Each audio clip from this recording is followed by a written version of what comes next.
for those of us on our morning organizational meeting, it's good to see you again. Welcome to the final meeting of the 22-23 academic year and the first meeting of the 23-24 academic term. I have a few comments and I have them brief so that we can move forward with our agenda. First, welcome to our new senators. Congratulations for being voted into the University Senate. We look forward to working with you and we will see you at orientation in September. Should you have any questions or need to network with anyone within the Senate, please feel free to reach out to senatedmin.rutgers.edu at our email to make sure that we can get you connected. I want to express a thank you to our senators moving off of the Senate for the next term. I hope that our paths at Rutgers cross again soon. And I do want to individually thank specific groups of folks in the Senate. Thanks to our committee co-chairs for keeping committee work on track. We were able to generate 4 reports despite our very, very challenging labor issues throughout this academic term. And I really want to applaud our committee co-chairs. So please do send up an emoji for keeping our work on track, that the Senate was productive despite our intense challenges this year. We also generated 2 responses and 4 resolutions. So thank you to the entire Senate membership and also to the executive committee for their tireless work to respond, even though we are overworked and tired and absolutely trying to do the best in a very difficult situation. I want to thank the Senate leadership team, Vice Chair Foster, Executive Secretary Hewitt, and Morgan, our administrative assistant, for their constant presence and team-oriented attitude. I could not have done this first year as chair without your support, and absolutely, I thank you so very much. I want to thank John Oliver as immediate past chair for his support and mentorship this year. Coming into this role, he was always available and always neutral with his responses, so thank you so much, John. Welcome again to everyone. Congratulations on our newly elected Senate leaders. And I look forward to a productive term and best wishes to our graduates, and have a wonderful summer. Vicki, turning things back over to you. Hi, everyone. So we do have, looking for any objections to approval of the agenda. We do have 2 additions to the agenda. One is a potential charge to FPAC on professional development opportunities, and one is a resolution on the president's role in concluding contract negotiations fairly and equitably. If there's no objection to adding these 2 items to the agenda that's already been published, we can move ahead. So I'm looking for any objections, if there are any objections to adding these 2 to the agenda. Anna, did you have an objection? I had a motion to move to add the second resolution that you mentioned to the start of the agenda. So Second. you're asking to move up that notion. Consideration of the resolution of the second resolution you mentioned, to move that up to the start of the agenda. I believe Heather Pierce seconded. I will second it if her voice wasn't heard. Do you, Adrian, did you want to vote on that, or do you want to just continue with unanimous consent? See one more hand. Go ahead, John. I would object to moving the agenda out of the order that it typically is in. Okay, if there's an objection, then we do have to vote, right?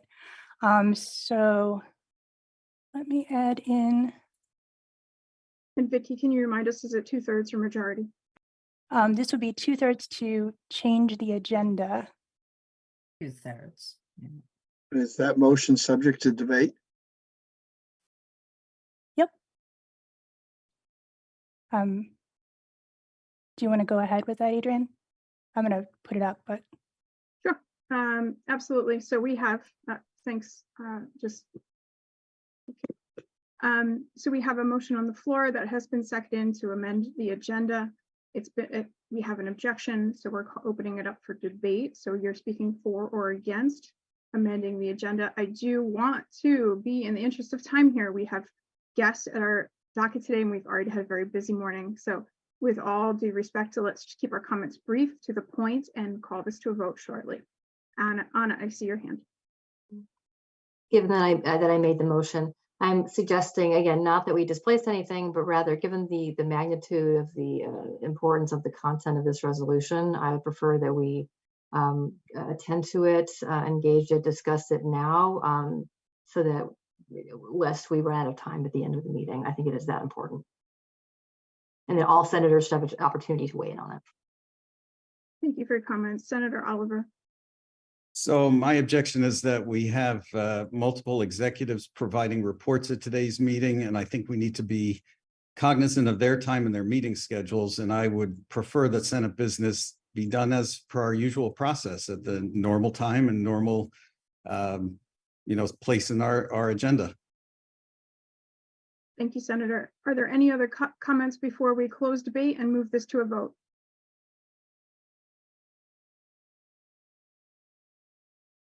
Senator Schimbra. Sorry, I was having trouble as usual finding my hand. So I just want to agree with with Senator Haley, because as I understand it, this is an important question that needs to be raised, and I don't want it to appear after committee reports and so forth. So I'm afraid that, since many of us have come from the past meeting that has dragged on and ran into the next obstacle, I wouldn't want that to happen. I would want for important motions for the Senate to be considered with time to discuss them. Thank you. Thank you, Senator. Senator Lyles. I agree with Senator Oliver. We need to continue to be consistent, and the agenda needs to remain as it is. Thank you, Senator. Senator Boykus.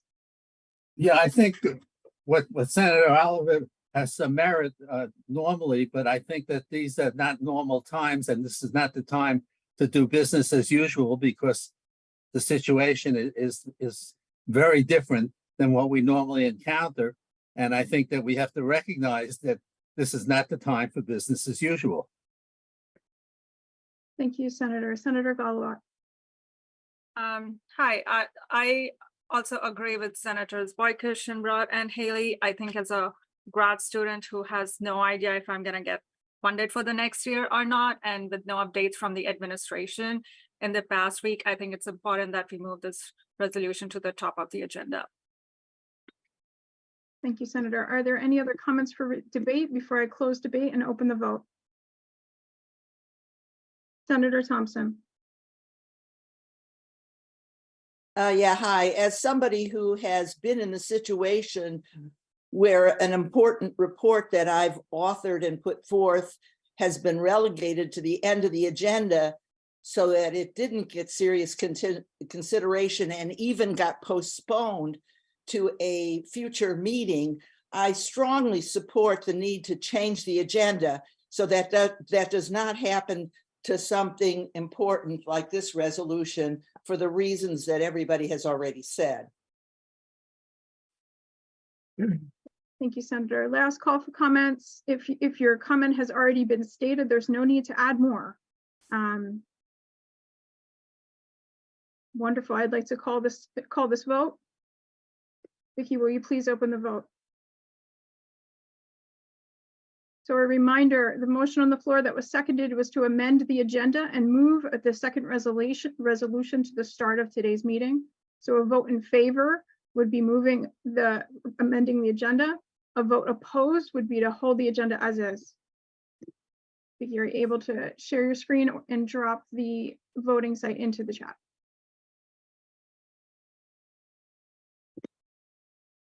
Anyone who is not already logged in today's meeting, please go to senate.rutgers.edu and click the big red button in the top right for Senator Login. New senators, welcome, but you're not able to vote today.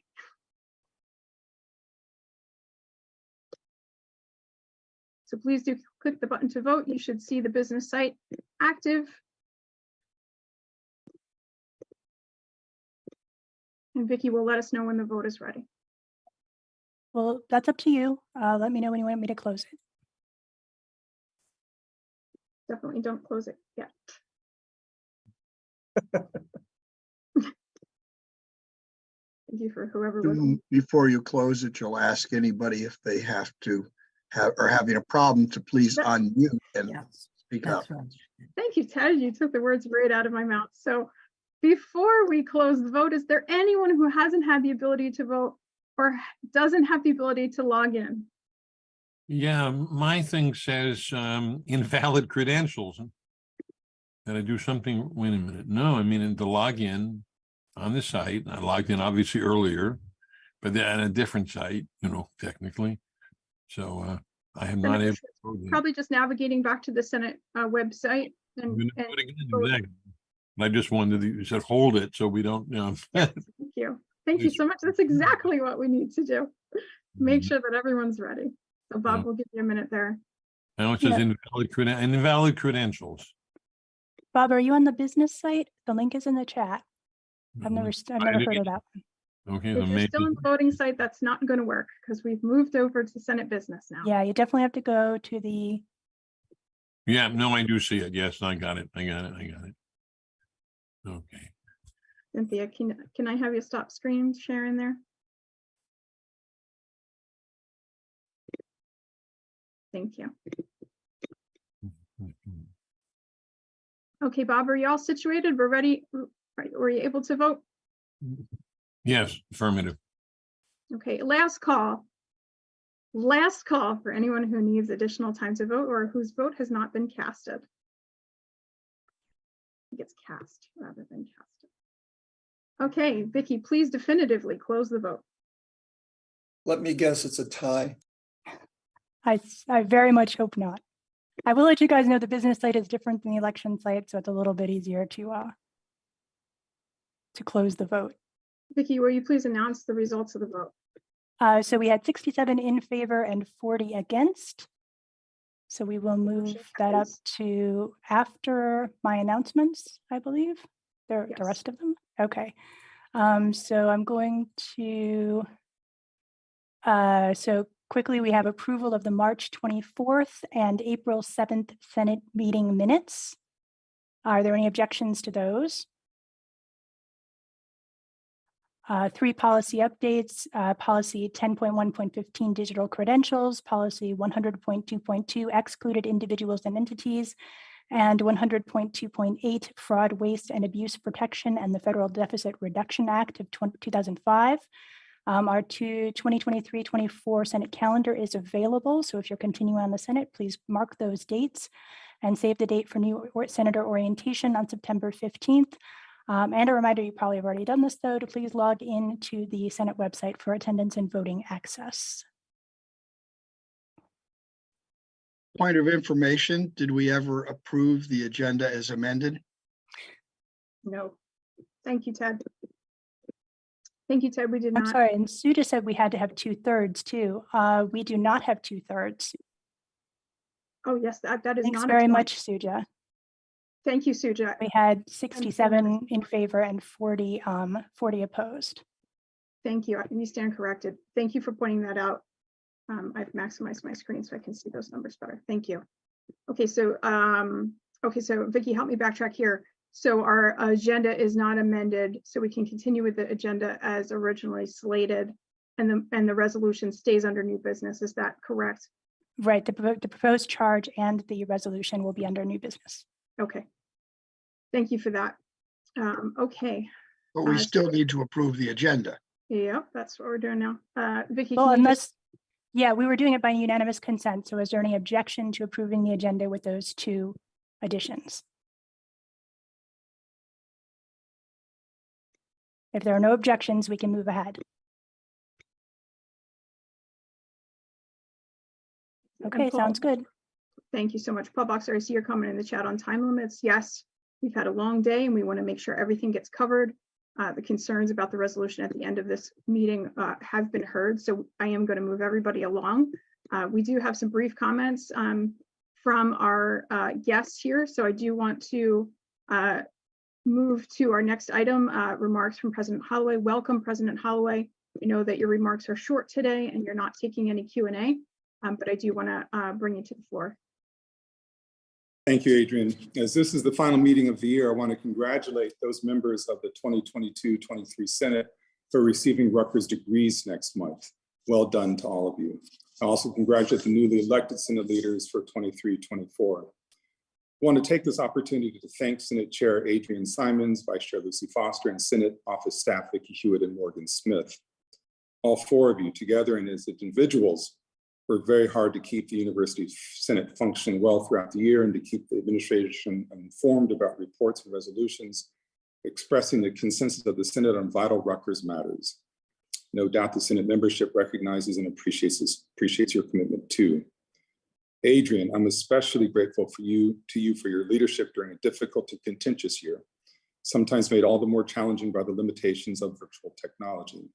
You've always acted with grace, integrity, communicated with clarity, and treated your colleagues with respect and patience and good humor. Over the past year, you have been an honest and fair partner in shared governance at Rutgers, and the Senate has been exceedingly well served by your calm, gracious leadership. Thank you very much. Thank you to everyone for your participation in this community, and congratulations once again to those who are graduating next month. Thank you. Thank you, President Holloway, for the compliments and for your presence here in the Senate.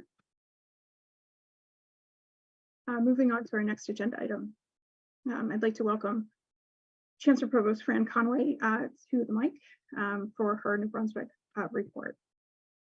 Welcome, Chancellor Provost Conway. Thank you. I appreciate it. Good afternoon, everyone. I am deeply grateful for this opportunity to address the University Senate and our university-wide community of faculty, staff, and students. To begin my presentation, I would first like to say a little bit about the unique moment we find ourselves in here on our campus community and within our larger society. People are taking a critical look at their institutions and systems on a broad level, perhaps accelerated by the pandemic and its disruptions. The pandemic has caused us to pause and reconsider how we live, love, and work. Individually and collectively, our community members consider what could be done differently, what could be done better. This is positive.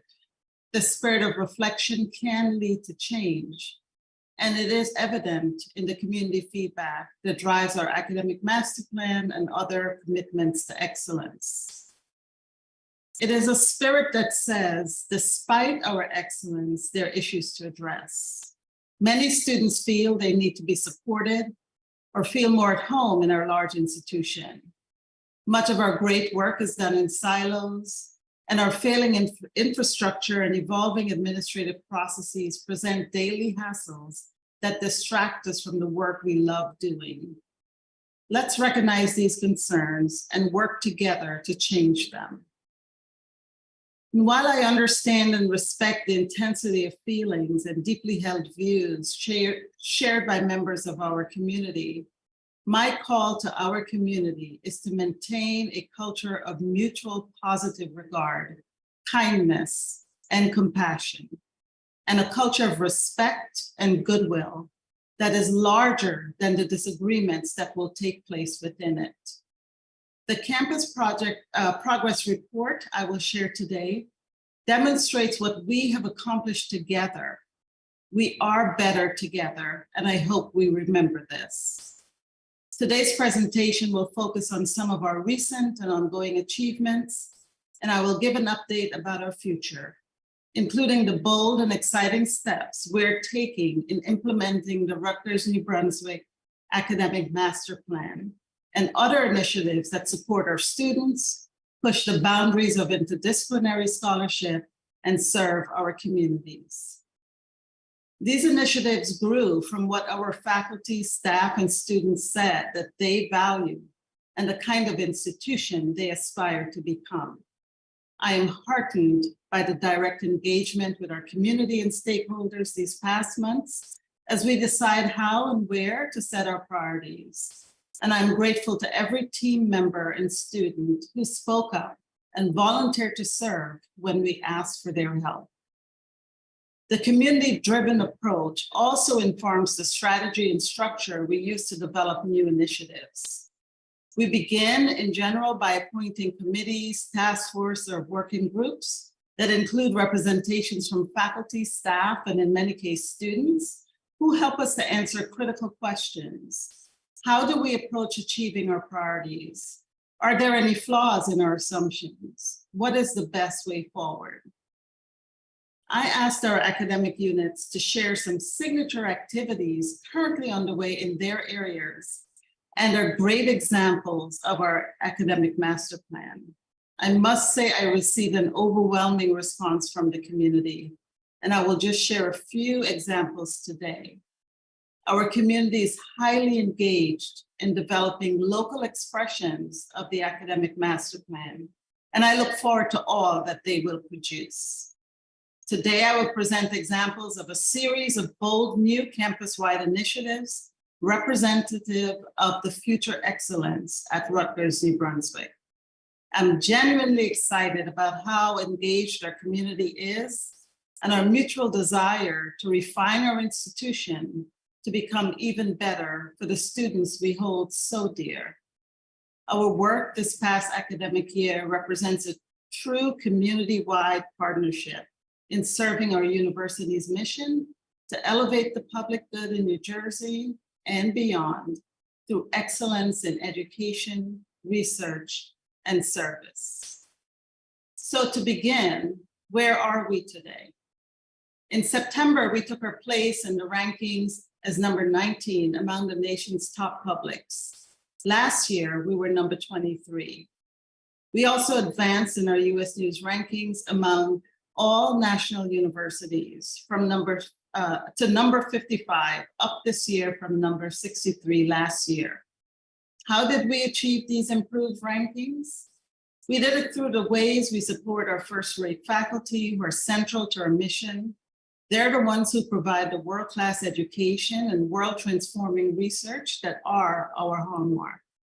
We did it through the tireless dedication of our staff, including those who remained on campus throughout the pandemic and other interruptions, and who demonstrate every day the heart, talent, and hard work that make our university mission possible. And we did it through the committed support of our brilliant, hardworking, and deeply motivated students. All are qualified and unique needs based on their diverse walk of life.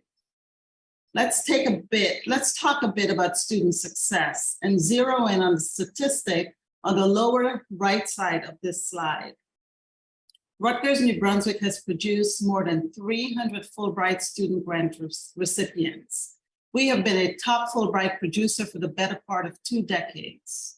We've also produced 11 Gates Cambridge Scholars, 6 Schwartzman Scholars, and our first 3 Marshall Scholars. I'm very grateful to Ann Whalen, our Director of Distinguished Fellowships, and her outstanding team for the support they offer our students. As I said, they're brilliant students. Now we're heralding the collective excellence and brilliance of Rutgers, New Brunswick with a new marketing campaign. Perhaps you've seen our advertisements in the Newark Airport or on select billboards across social media, Google and Pragmatic TV as part of our undergraduate recruiting marketing. The concept statement for these brilliant ads is as follows. As New Jersey State University, we believe in progress for our institutions, others, and humanity.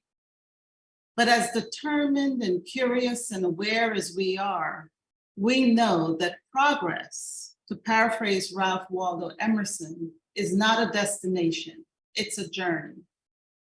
This is why Rutgers, New Brunswick is relentless in pursuing and supporting the next great ideas and discoveries that will span generations and uplift us all. This is the concept that underlies the academic master plan implementation. Progress is earned. As I reflect on the concept of progress, I think about our esteemed faculty.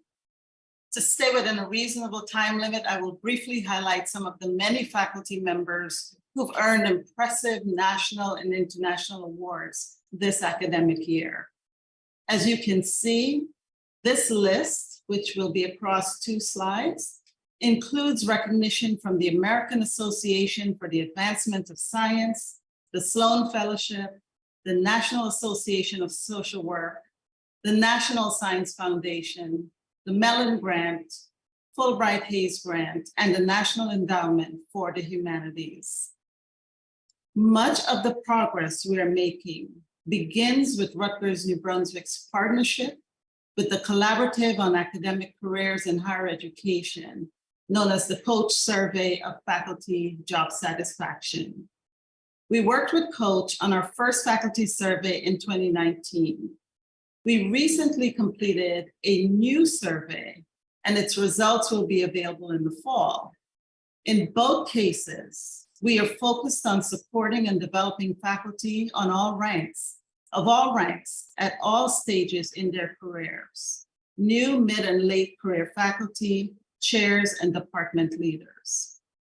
The results of the Coach survey bore very successful fruit for the benefit of our faculty and ripples out to our students, our academic reputation, and our institution. We have implemented substantive changes in faculty development and research support.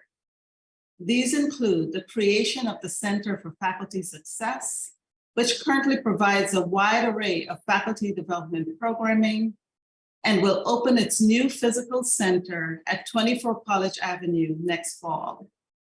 We've also developed a set of best practices for departmental level mentoring, a Chancellor Provost Fellows program for faculty advancement, and significant enhancements in our research infrastructure, and many more.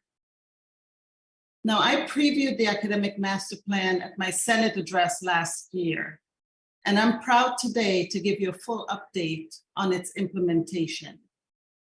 The AMP is Rutgers New Brunswick Roadmap to Excellence. Our AMP steering committee developed the plan through 9 months of intensive research and engagement with our campus community. In September, President Holloway joined me to announce the implementation of the AMP. We presented an ambitious suite of initiatives that will transform the student experience, sharpen our focus on the health and well-being of our community, invest in transformative and cross-disciplinary research, and much more.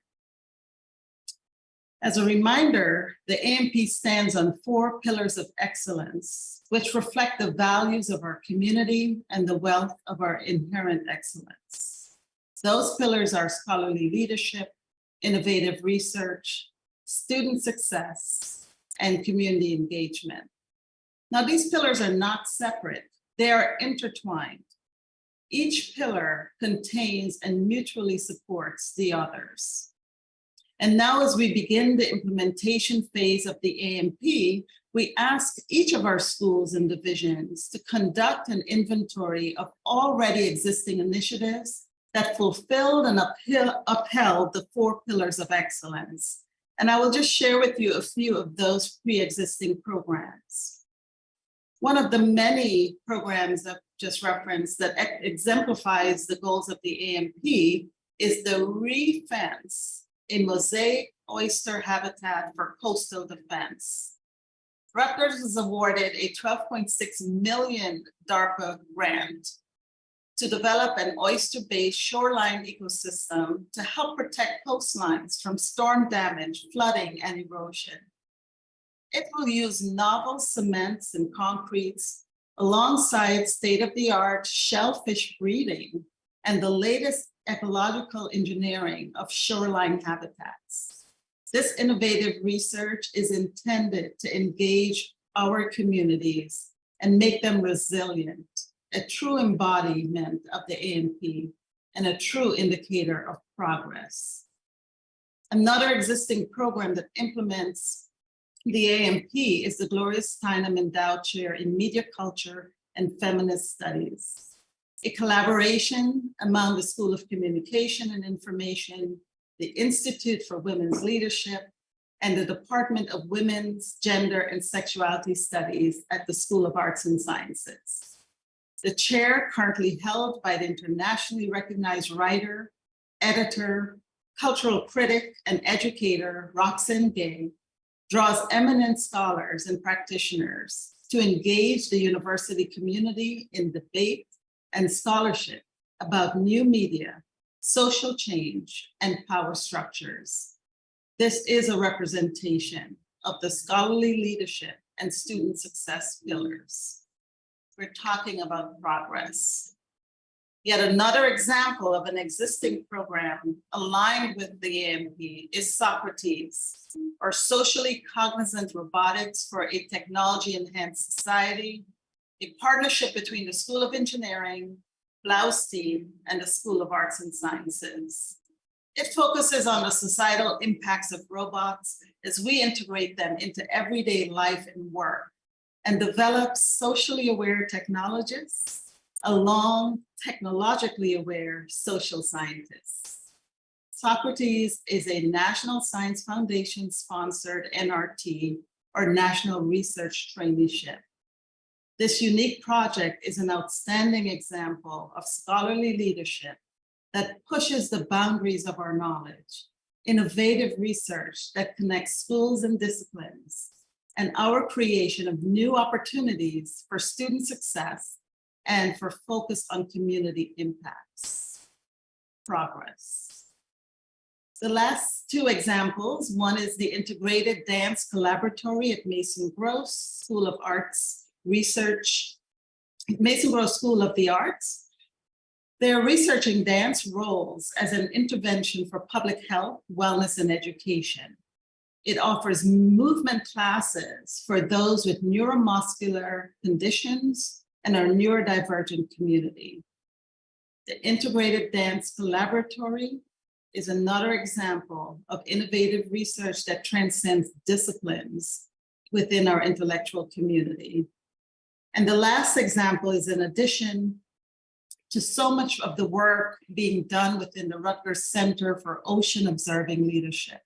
The School of Engineering and Biological Sciences is leading the EcoGlider Offshore Wind Initiative, a new initiative which the New Jersey, DEP, and the Board of Public Utilities are funding. It will deploy robotic underwater gliders off the New Jersey coast for research to strengthen the emerging offshore renewable energy industry.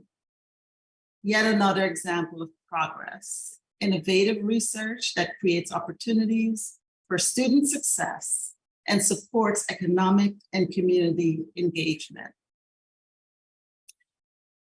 The initiatives I'm about to discuss with you are the initiatives that are being led across our campus, a campus-wide initiative.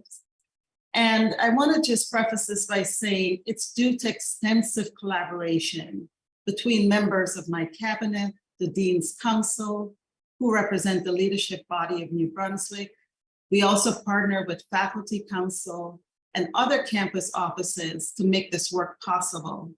So while I will highlight some key individuals tasked with leading the various initiatives I'm about to present, please know that there are many committees and task force members who have made this work possible, and I wish to thank them in advance. Those pre-existing programs I just mentioned are just one small part of the Rutgers New Brunswick Academic Master Plan.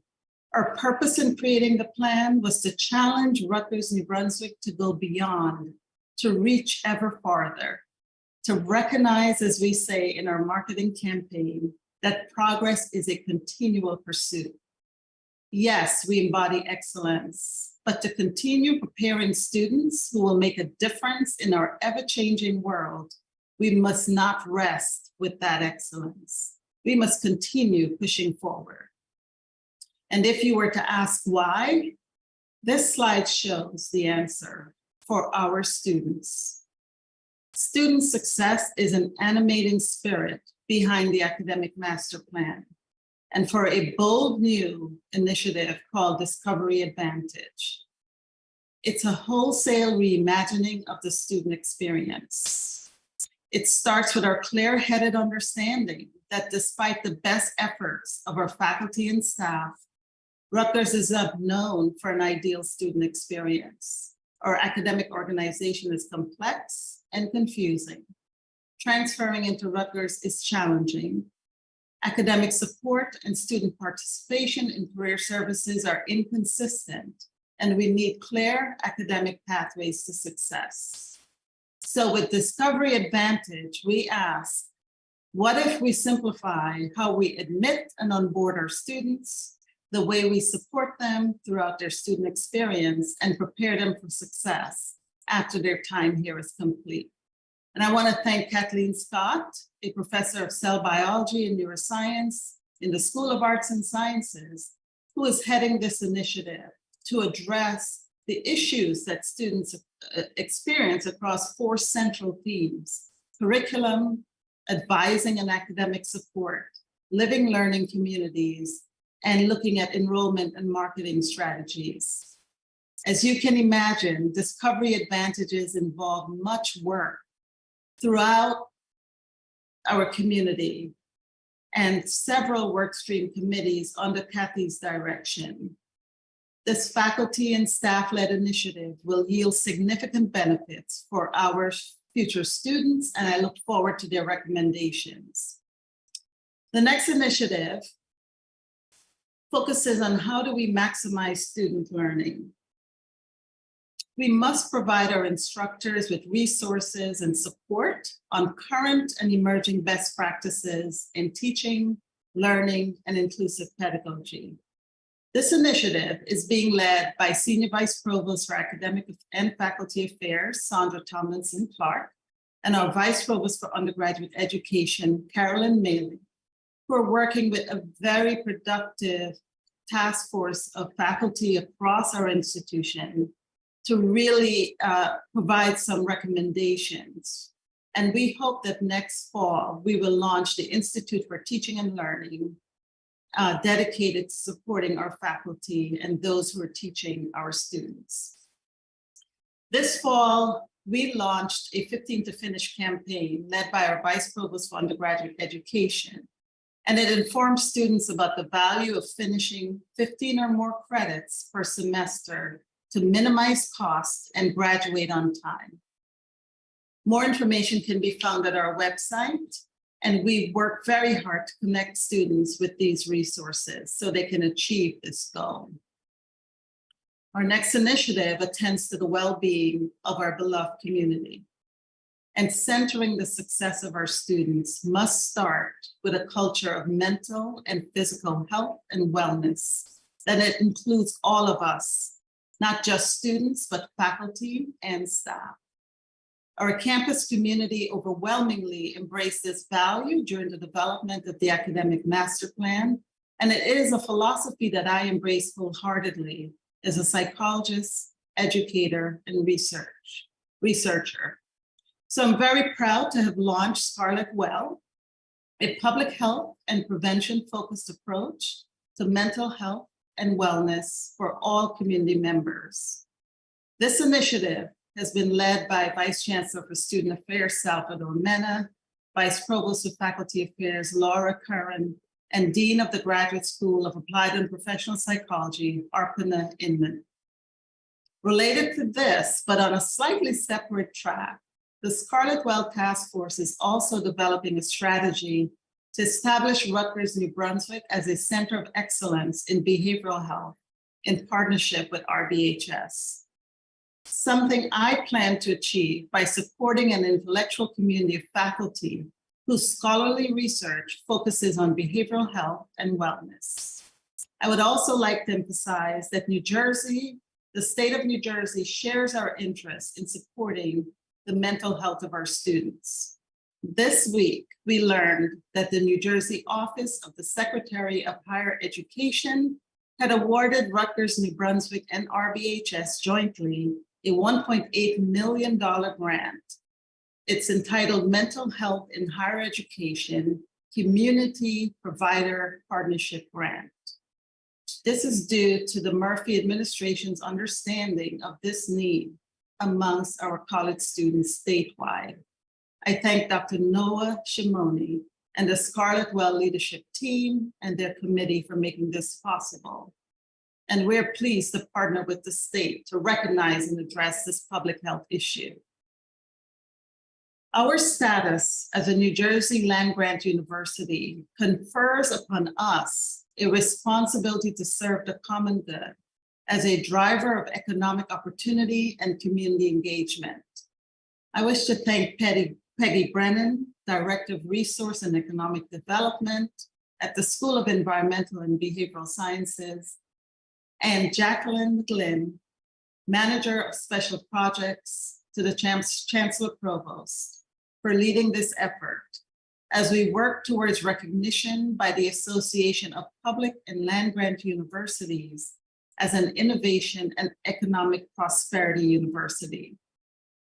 This designation recognizes higher education institutions that demonstrate a substantive, sustainable, and institution-wide strategic commitment to regional economic engagement, growth, and economic opportunities.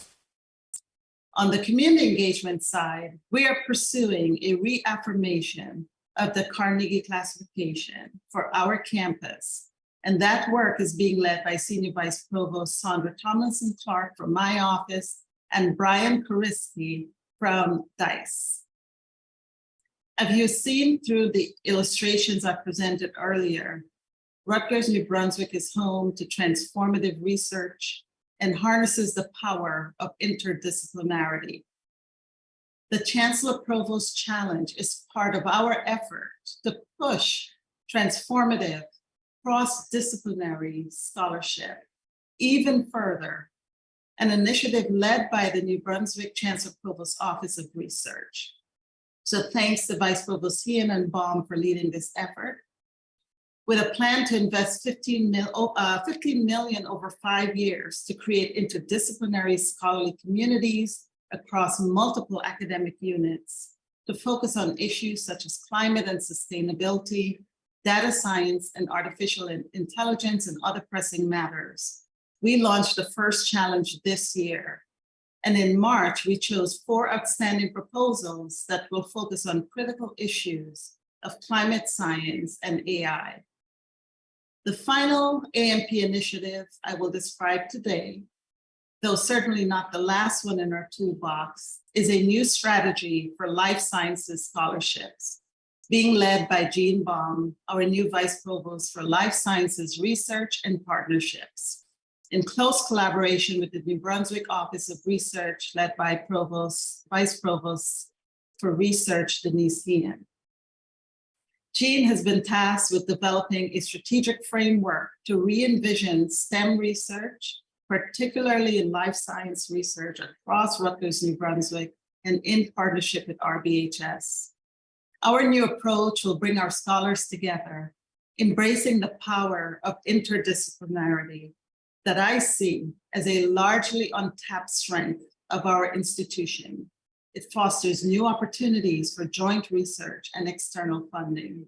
It strengthens our relationship with the government, nonprofit, and industry partners. And finally, on the subject of interdisciplinary scholarship, to address grand challenges, I want to share a behavioral health project, the Brandt Behavioral Treatment Center and Residence, supported by our generous donor, Marlene Brandt, who's made this center possible. This state-of-the-art facility is scheduled to open on our campus in the fall of 2023 as the centerpiece of the Rutgers Youth Behavioral Health Initiative and as the crowning jewel of a partnership that includes Rutgers New Brunswick through the Graduate School of Applied and Professional Psychology that has just launched the Rutgers Center for Youth Social Emotional Wellness, led by Dr. Josh Lambert, who yesterday brought together more than 100 community partners and foundations for a youth mental health summit, our inaugural youth mental health summit, equity summit at our camp on Rutgers New Brunswick campus. We also thank RBHS through Rutgers University Behavioral Health Care, led by the CEO, Frank Ganassi, who's been an amazing partner in this initiative. and the Rutgers University Foundation under the leadership of the foundation's president, Kimberly Hopley. And thanks to all of our campus partners. It is a partnership that starts with this very belief statement that no parent should struggle to find high quality, evidence-based mental health care for a teen or young adult suffering from a behavioral health disorder. The Brand Center embodies all 4 pillars of excellence in our academic plan. The Brand Center will be New Jersey's first treatment center exclusively for adolescents and young adults, backed by an academic health leader like Rutgers.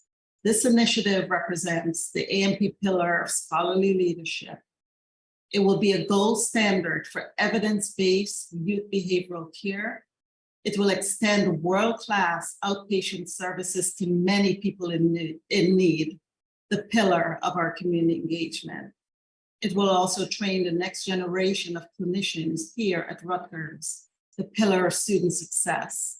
And this twofold mission will create a lasting and all-embracing impact on mental health delivery, one that will reverberate across families and generations. The pillar of interdisciplinarity, innovative research that makes a difference in our world. I am confident that these many community-driven initiatives will guide Rutgers New Brunswick to realize its potential as a national leader of excellence in higher education. I am grateful to the faculty, staff, students, and administrators who have worked so hard this academic year to advance these initiatives. And I look forward to updating you on our collective progress next year.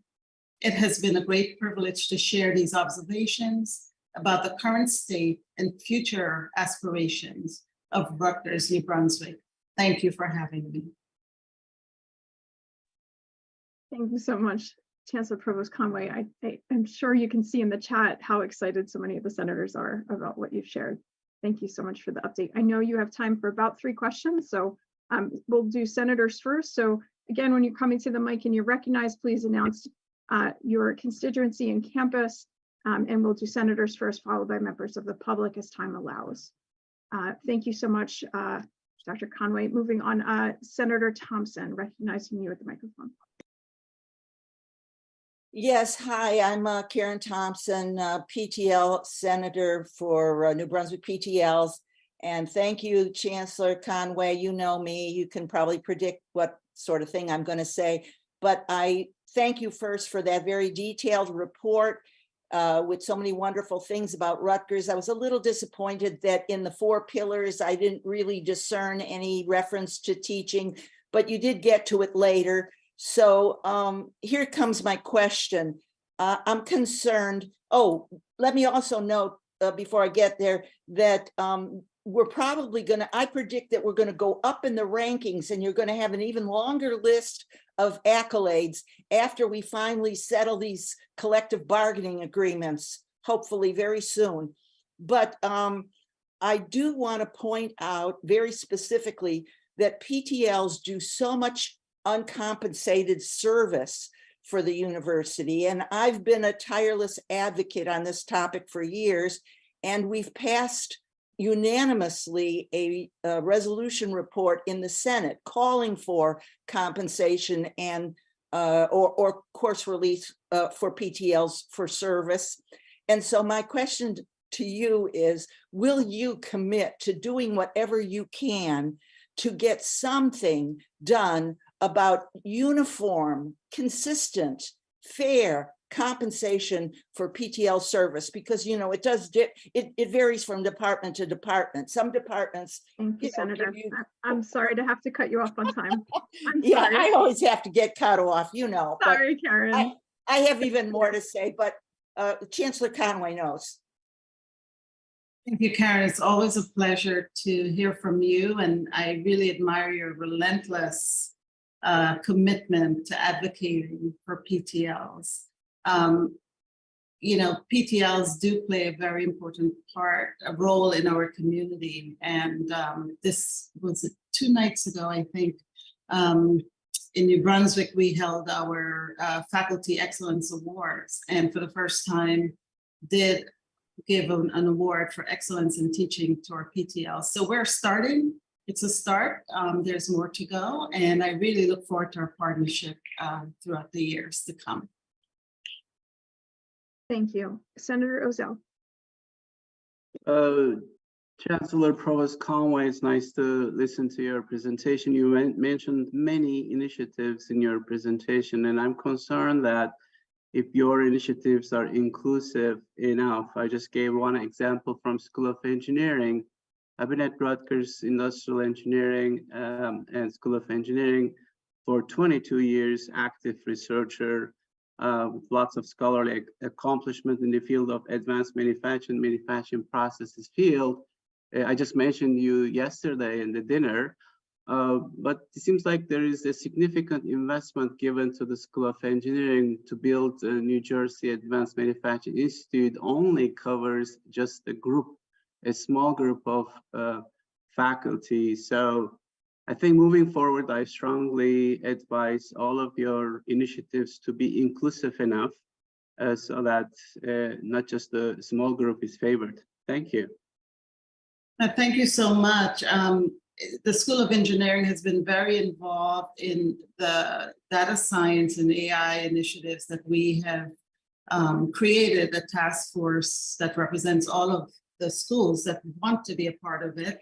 And they've been very involved in that initiative, as well as lots of collaborations with the School of Environmental and Biological Sciences, School of SAS. So maybe you haven't heard about those initiatives, and I'll be happy to ask your dean to give you a briefing. But we welcome everyone. I do have a big tent approach. All is welcomed. The more the merrier. So definitely want to hear from you some more. It was good running into you as well. And you know where I am. So please do reach out and we'll talk soon. Thank you. Final question, Senator Torres.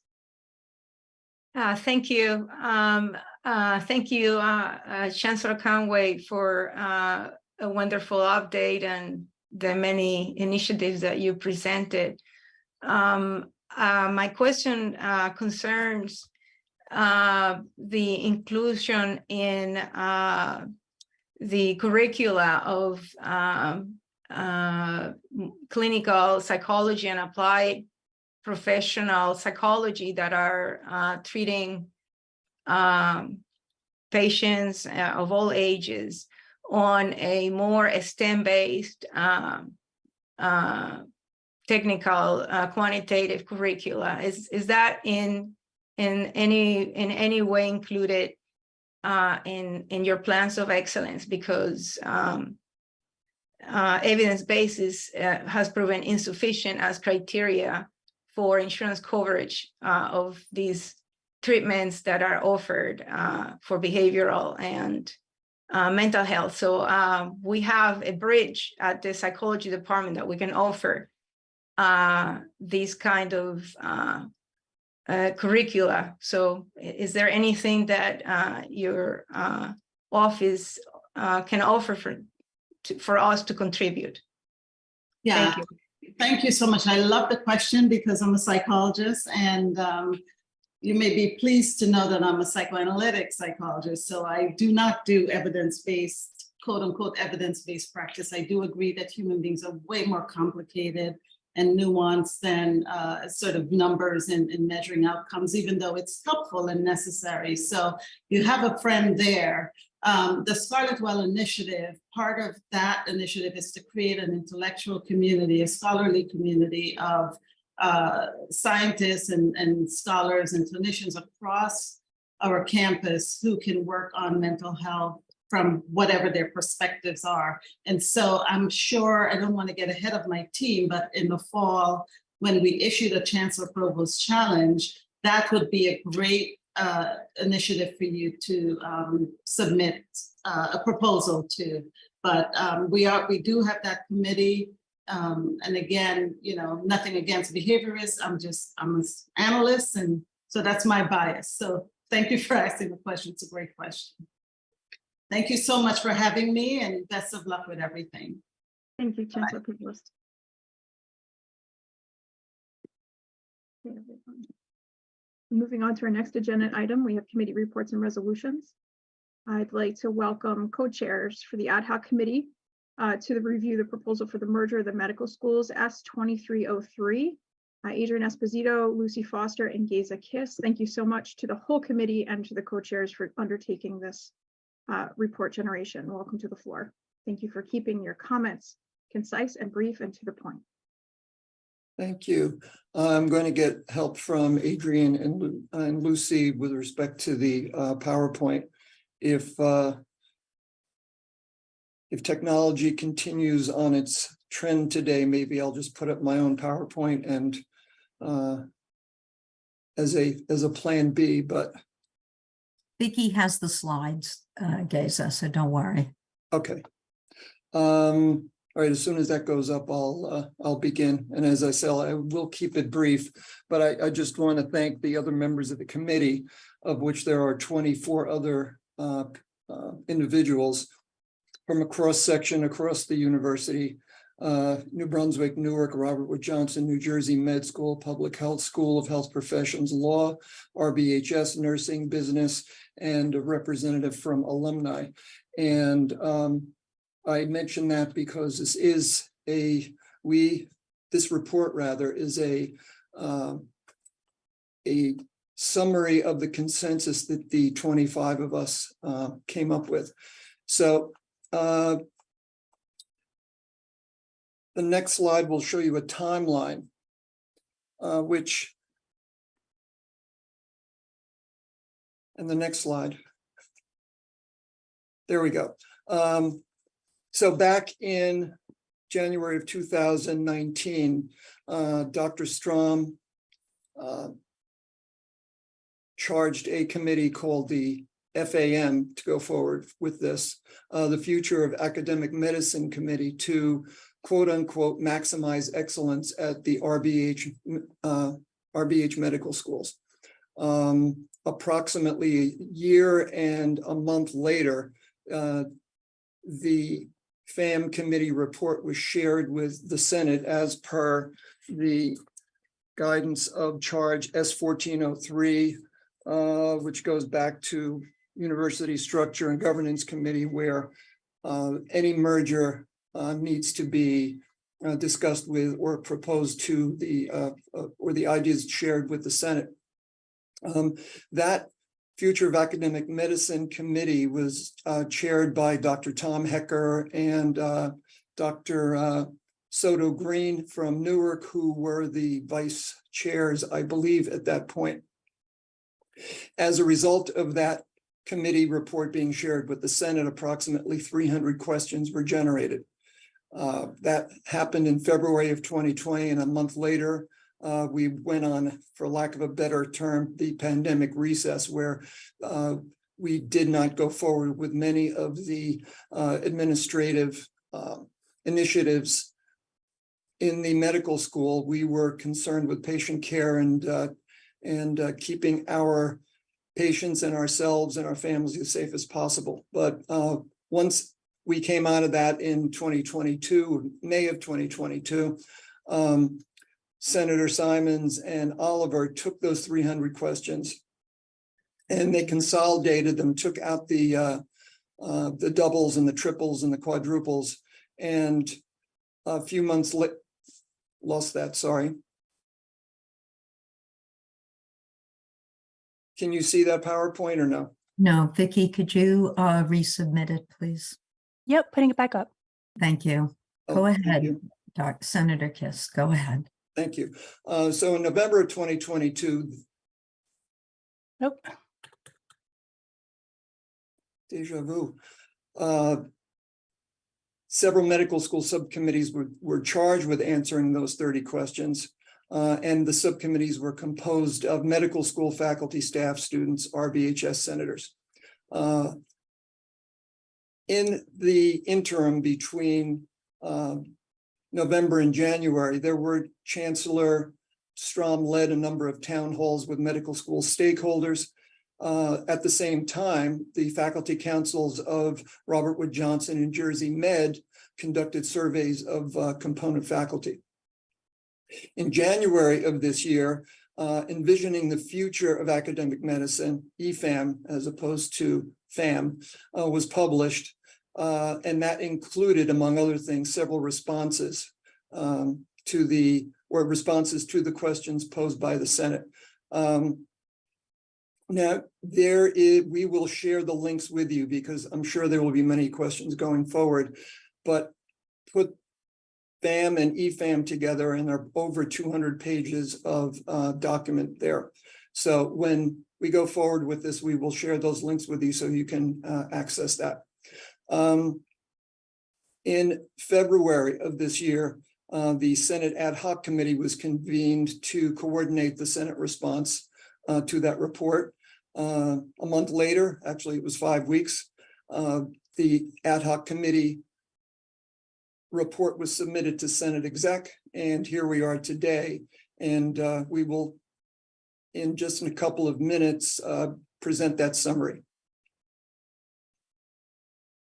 Senator Kiss, if I could make a recommendation, since all of the senators have received the entire report, maybe we should just move to the recommendations in the interest of time. And Adrian Esposito has put in the link. So I know that people are pressured for time today. That's fine. No, I didn't expect us to open it again. And yes, time is of the essence. So briefly, we received the document Envisioning the Future of Academic Medicine 3 months ago. I said that we had convened in February. I mentioned the makeup of the committee. It was a cross-section of every one of the campuses associated with Rutgers, especially law and nursing, because they have merger history and their input was invaluable. Next slide. So there are 3 categories requiring additional information. Number 1, additional stakeholder consultation and support, accreditation by LCME and residency, and plans on administrative structure, finance, and branding. Next slide. The consensus is there is little support and lack of buy-in from most of the medical school stakeholders, faculty, students, and community. The faculties have not voted on the merger. There is a limited extent of stakeholder consultation. There were only a few town halls in the space of about 2 months. The LCME accreditation is really a major concern. And one of the comments made in the EFAM document was the discussion of this isn't a merger, this is merger light. So that was a very potentially telling but concerning comment that was made. So our summary, we recommend delaying the decision on the proposed medical school merger. We do not vote yes, we do not vote no, but we need more information. What we do agree on is that we support having a medical school dean on each campus. We understand the potential of a single medical school name and reputation, which will bring high-profile research faculty, endowments, donations, funding, etc. We believe it is imperative to communicate our position on this proposal to President Holloway before the upcoming Board of Governors meeting in about a month. So the resolution that we propose is as follows. Any decision about the merger of the medical schools be postponed to October of 2023 in favor of the following: more stakeholder consultation, including community and campus-based town halls, with more thorough and formal vetting by the faculties of the 2 schools. Number 2, broader stakeholder support, including detailed responses to outstanding questions and concerns. Number 3, more information on accreditation and residency placements. And finally, detailed information on fiscal concerns, administrative structure, and branding.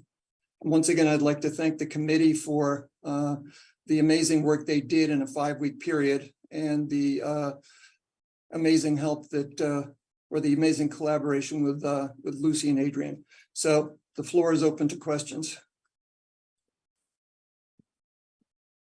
Thank you, Senator Kiss. At this time, the committee co-chairs will entertain any questions or points of clarification on the recommendations.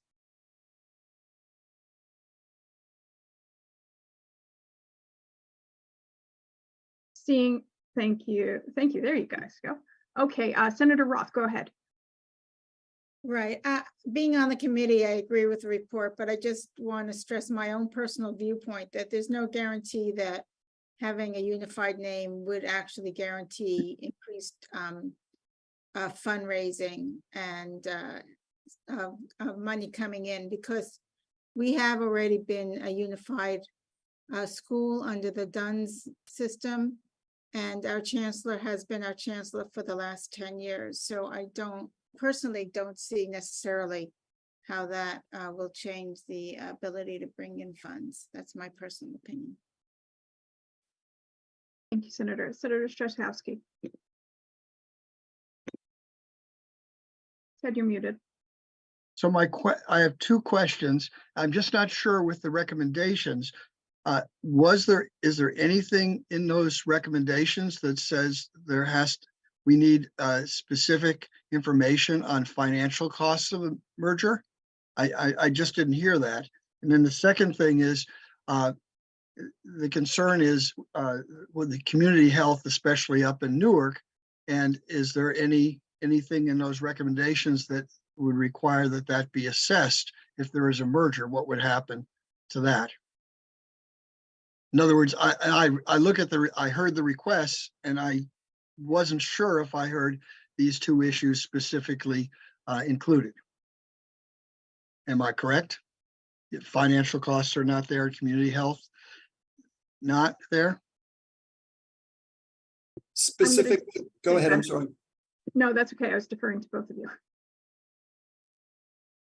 So finance is included in one of the recommendations, and Newark was very, very heavily considered in the report in the link that Adrian Esposito included. In addition, this was brought up on the committee meetings. I think, Lucy, I think it's also under line number 4, administrative structure would have included that broadly, I think. Okay, thank you. That was a good question, Senator, because we did really consider that. Thank you. Thanks, Ted. Senator Boxer. Yes, thank you. I just want to ask a question to clarify some of the language on the motion that we're about to vote on. The last line of the motion says, upon receipt of the aforementioned documents with budget projections. Is that referring only to one specific element in the bulleted numbered list there? Or is that meant to refer to some sort of written report that reports on the results of all 4 of those bulleted requirements?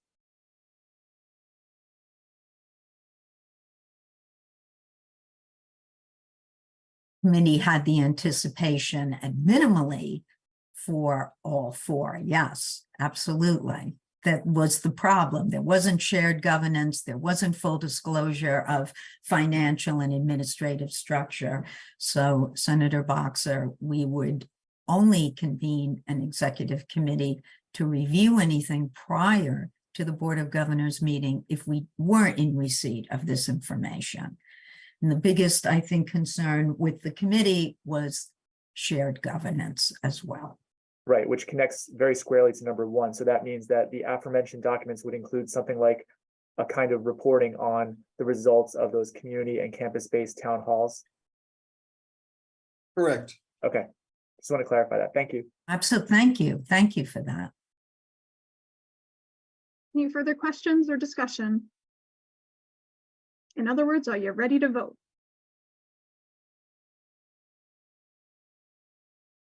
Okay. Vicki, please open the vote.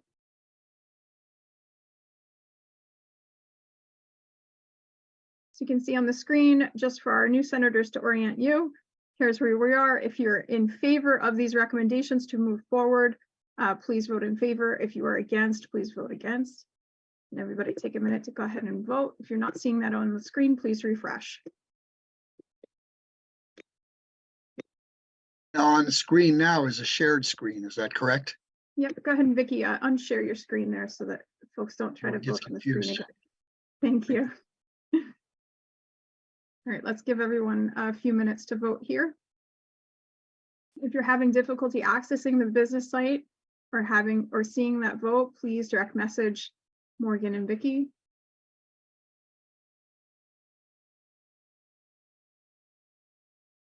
Does anyone need more time to vote? One reminder here, if besides checking something, you may, depending upon your screen, have to scroll down and make sure you submit the vote. Thanks, Ed. Sometimes people don't see the whole screen. That was my situation a moment ago.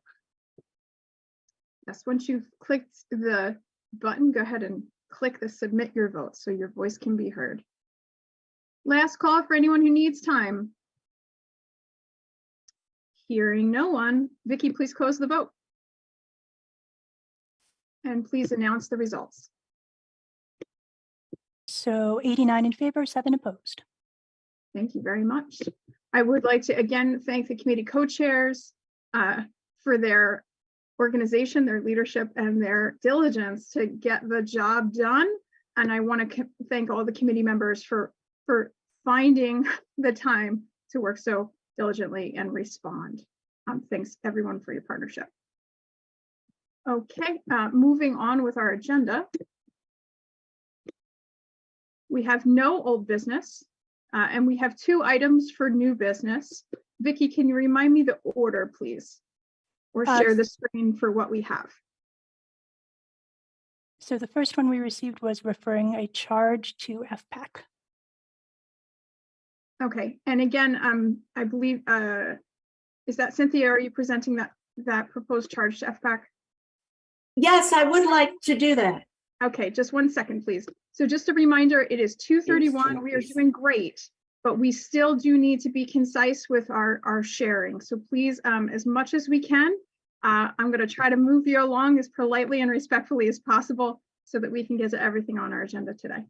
Senator Salzman, the floor is yours, and thank you for keeping your comments concise.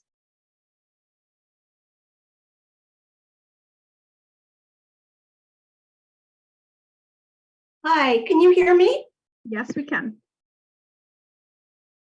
I have the wrong thing on the screen though. Let me try it again. Do you see it now? Yeah, we've got the motion on the floor, yes. Vicky, would it be easier for you to share so that Vicky can speak, so that Cynthia can speak to that? Do you hear me? Yes, we do. Go ahead, Cynthia. I hope it was. You want me to share my screen? I'm wondering, maybe she's got some bandwidth.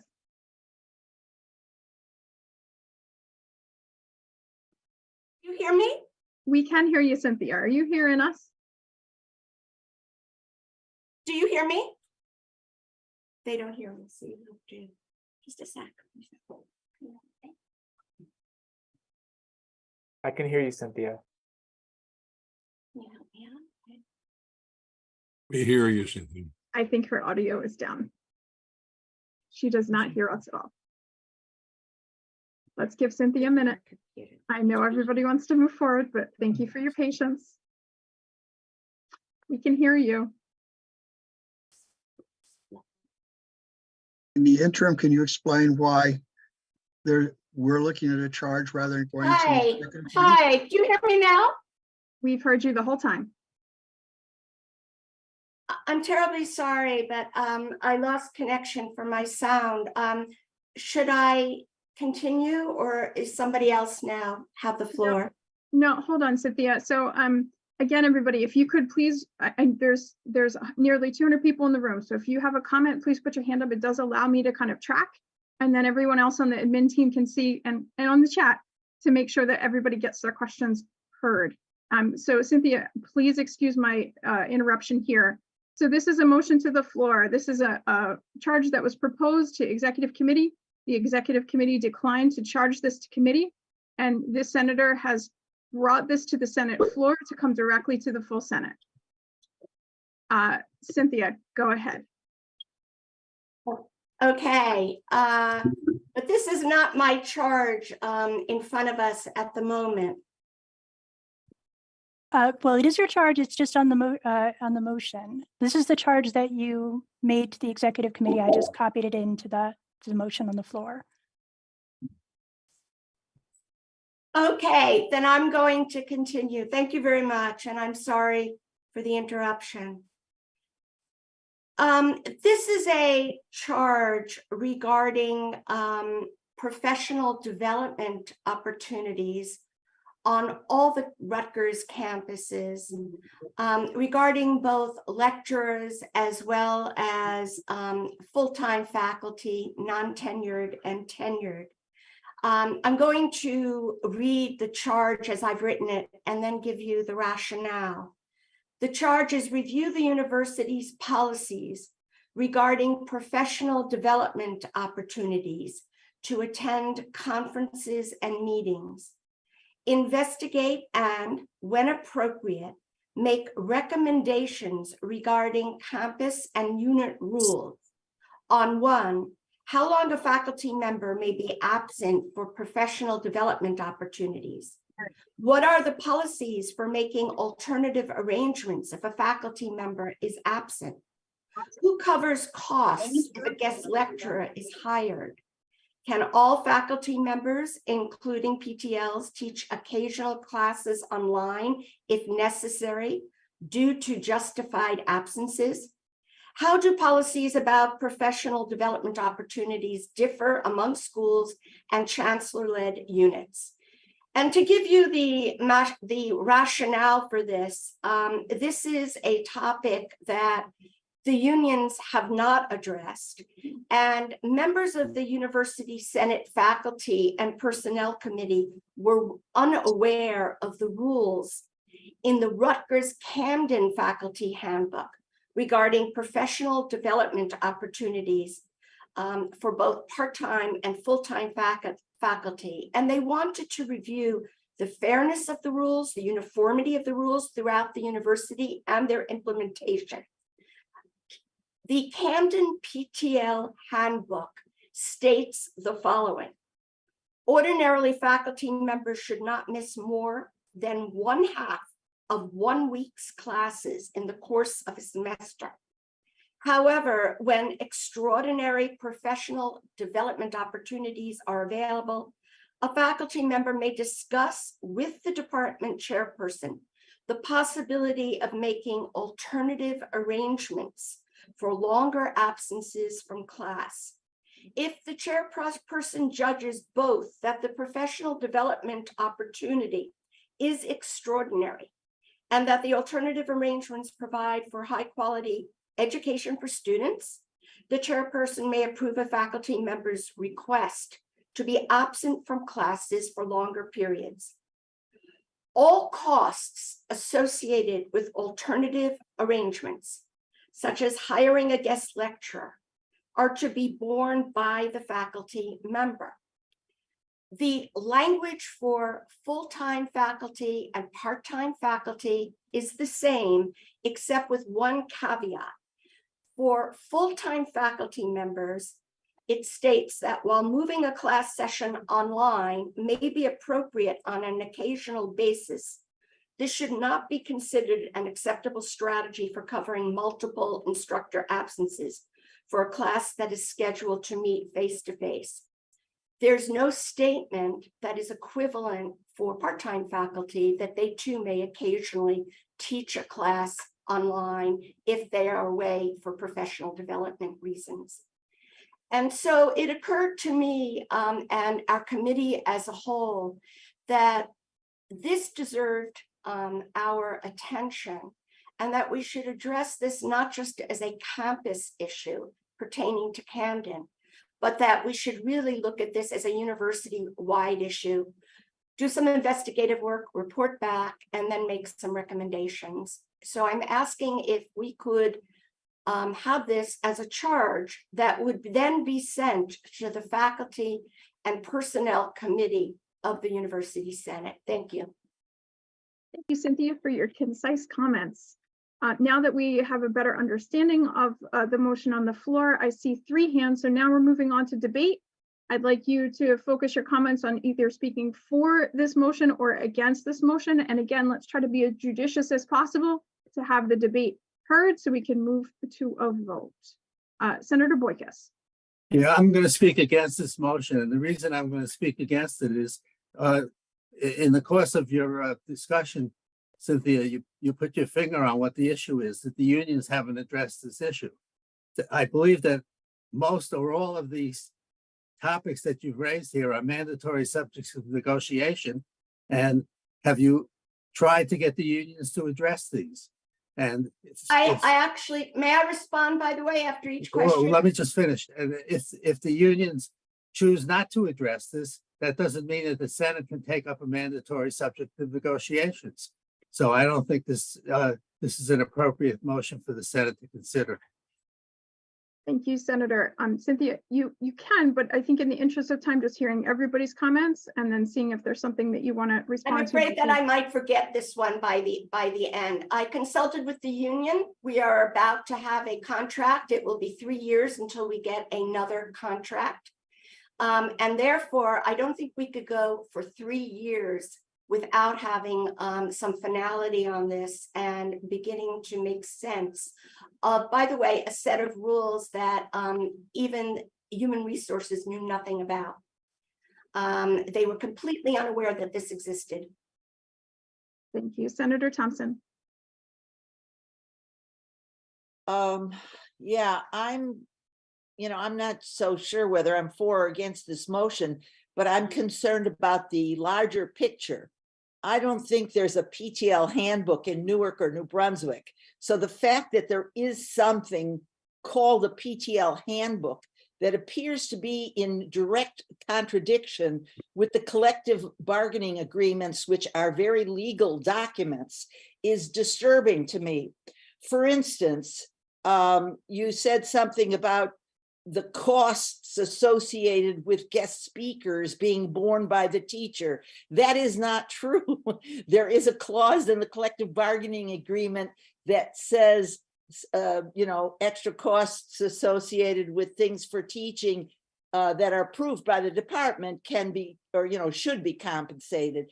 And that's just something that you happen to mention casually in your comments, Cynthia. So I would be concerned that if such a thing exists as a PTL handbook, it should be thoroughly cross-checked to make sure that it is not contradicting and therefore violating the collective bargaining agreements. Yes, I did contact Amy Heiger, the president of the union, and she said that there was nothing about this at all in the contract, and it has not been a topic of negotiations. But if in fact it is, we would want to make that comparison and make a correction, but that's one of the important reasons for looking at this. But you understand, I'm talking about more than this issue. I'm talking about the concept of a PTL handbook that might include a multiplicity of issues that are in contradiction with the collective bargaining. Well, that might be something that we should take a look at. No one knew that this existed at Camden, and it may exist on your campus, and you're fully unaware until somebody brings it up to you. But that would be something that we would want to highlight. That's what I'm suggesting, yes. So senators, we want to avoid the back and forth as much as we can so that everyone has an opportunity to speak. Senator Haley. Hi, I am a co-chair with Paul Boxer of this committee in question, FPAC, and I want to convey that Paul and I have been working with Cynthia on this charge. We support our committee in having the opportunity to review this. And a lot of this good conversation right now is exactly the kind of work that the committee is supposed to do to figure out, is it appropriate for us to approach this? What are the overlaps with mandatory bargaining items? What are all of that? That's what the charge is for. Paul and I welcome having this sent to our committee. We support this. We ask for our fellow senators to vote in favor of this motion. And in that, having said that, I call the question. So the question has been called. Point of information, you can't speak and then call a question. That's true. So We somebody tried, else. someone tried Correct. that last time and we couldn't do it. So Okay, my bad. I apologize. I Then I guess appreciate I the don't vote. momentum though, Senator Haley. Moving on to Senator Ozell. I thank FPAC for bringing this issue as a charge and fully support it, but I also go beyond that. Rutgers is one of the worst places allowing faculty to do faculty development and participate in professional development activities. If you miss a class or if you try to teach it online, they penalize you. And we are very famous to have this academic labor office deciding whether you can do it or you cannot do it. So I'm not only in favor of this charge, but also I strongly urge my colleagues to pass a resolution to support this. There should be a blanket policy of the university. It shouldn't be up to the schools and departments to decide for faculty to be absent from the classes, provided that they can provide a makeup to participate in professional development activities, conferences, and meetings. Thank you. Thank you, Senator. Senator Boykas. Yeah, I think that what Anna said makes a very strong case for not approving this motion. I don't think the committee on FPAC has the expertise to decide what topics are mandatorily negotiable and what topics are not. I'm surprised. I would think that if this was an issue that was of great concern to numbers of faculty, somehow it would have been brought to the attention of the union, and the union would have done something about it. So I don't know if this is a widespread problem or not, but in any event, if this is a negotiable item, it has to go to the union, and the union has to decide what parts are negotiable and what parts are not. It's not for the Senate to impose what should be contract provisions. The Senate can't vote, for example, to increase my salary by 10%, although I would support that motion, because it's a mandatorily subject. It's a mandatory subject. I just want to repeat what I said before. I took this up with the president of the part-time union, who said that for this present contract, they are not addressing it. In fact, she said to me, I hope that the Senate picks this up and deals with it. I understand that. Excuse me, the other issue is that this is an issue. This may be a brand new handbook, but I received a written rebuke when I went to a conference in London, and I was told that I did not have permission to teach online or to make up my class in any format. So I think that if it hasn't been an issue, it is, and I have brought it to the attention of both the union and now I'm to going the to call a Senate. point of order. I'm sorry, but I'm going to have to call a point of order. So we're not going to have a back and forth. When senators have the floor, they're going to speak, and we're not going to interrupt. It pains me to interrupt any senator who's speaking. We do have a time clock running to make sure that we can have thorough debate and also move to a vote. But by going back and forth, that delays the entire process. So if you're able to take notes on your responses, that's one way to kind of mentally record what you want to say in response. But the point of debate is not for the presenter. The point of the debate is for the rest of the Senate to be well informed on the pros and cons of the motion on the floor. Senator Boyd, is your question completed with your comments? Can I just finish what I was going to say? Absolutely. If the union chooses not to take it up, that's their decision. We're not in a position to overrule decisions made by the union. And if they have to wait for 3 years, well, that's just the way it goes. Vote for a new union president if you don't like what she's doing. Thank you, Senator. Senator Haley. I would like to call the question. Is there a second? Second. So the question has been called. Vicky, could you please prepare the vote? So for all of our new senators in the room, or anyone who's not reading Robert rules in your time off, calling the question moves us directly out of debate and into the vote. Into a vote for calling the question. We have to vote on calling the question. Yeah. We first have to vote to decide to end the debate. Yes. Yeah, I know what you Again, meant, guys- Adrian. You I guys just totally- jumped right ahead of me. No, don't worry. It's okay. We get No, it. that's okay. No, I appreciate it. We get I always it. count on you all. So this vote, as Vicky prepares this vote is to end debate and move to a vote. So if you are in favor of closing debate at this time and moving to a vote, you want to vote in favor.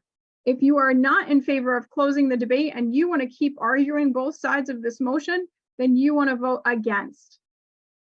The point of order, does this take a majority or a 2/3? Parliamentarians? 2/3. Thank you, Vicky.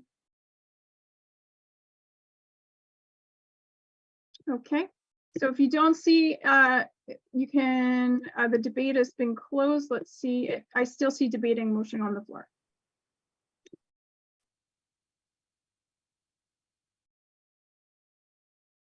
Okay. There we go. Okay, so again, just so everyone's oriented, everybody's on the same page, we're all moving together. Motion to call the question. If you are in favor, you're voting to close debate. If you are against closing debate, you want to vote against. So everyone, please take a moment to vote. Again, the shared screen is not the vote. Thanks. Is the Beth. shared screen still up there? Yeah, there, it's all gone now. Thank you. Let's give everybody a minute to vote. If you're feeling a little antsy or itchy, go ahead and take a deep breath. We're all doing the work together here on a Friday afternoon. We appreciate your time. That's good advice, Adrian.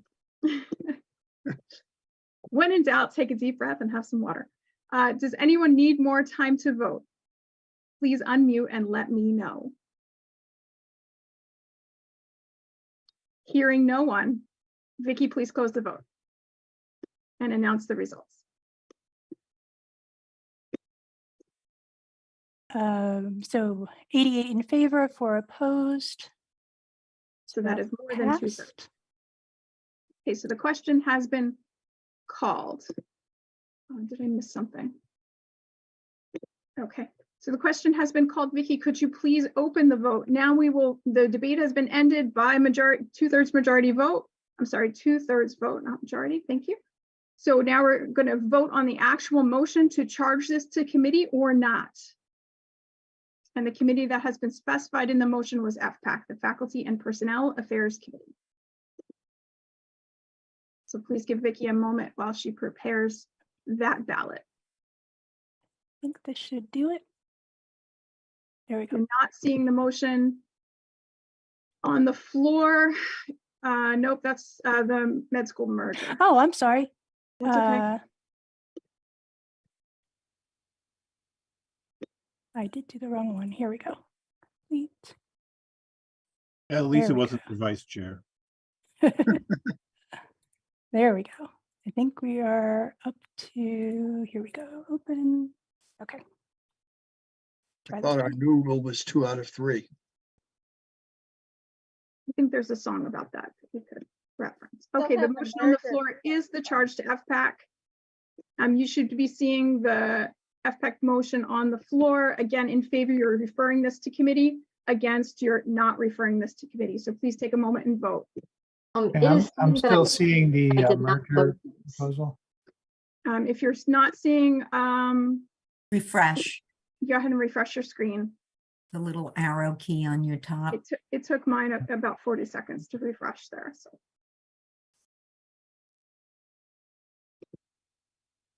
If you're not seeing the motion on the floor to refer the charge on PD opportunities to FPAC, please unmute and let us know. We want to make sure everyone has access to the voting site. Okay, does anyone need more time to vote?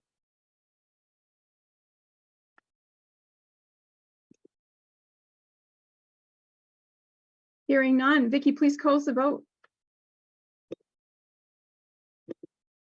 And please announce the results. So 48 in favor, 24 opposed. And does that need to be 2/3 or majority? No, that is a majority. Okay, so that motion carries. FPAC, enjoy the charge on professional development. Thank you everyone for the deliberation. Ready to move on to the next resolution. All right. Vicky, are you able to share your screen? You've been such a trooper, I'll say today, sharing your screen back and forth, back and forth. Okay, the new one is up. Okay. Do we have someone present to speak to the resolution on the floor?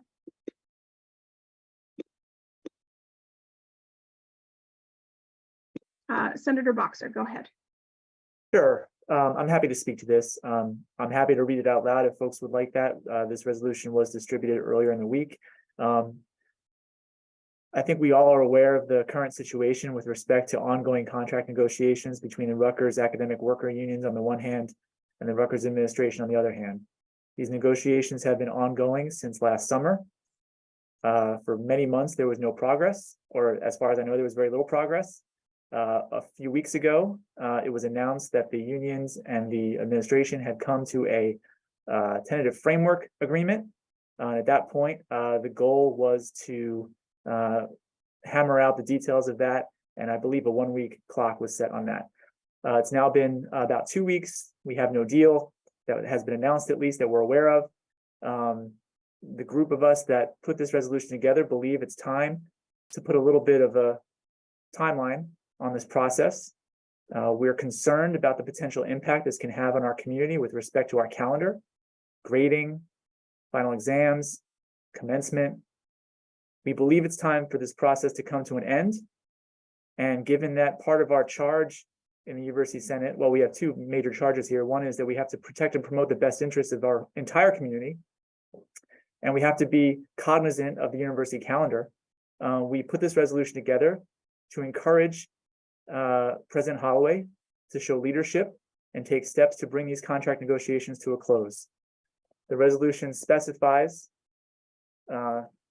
two specific components.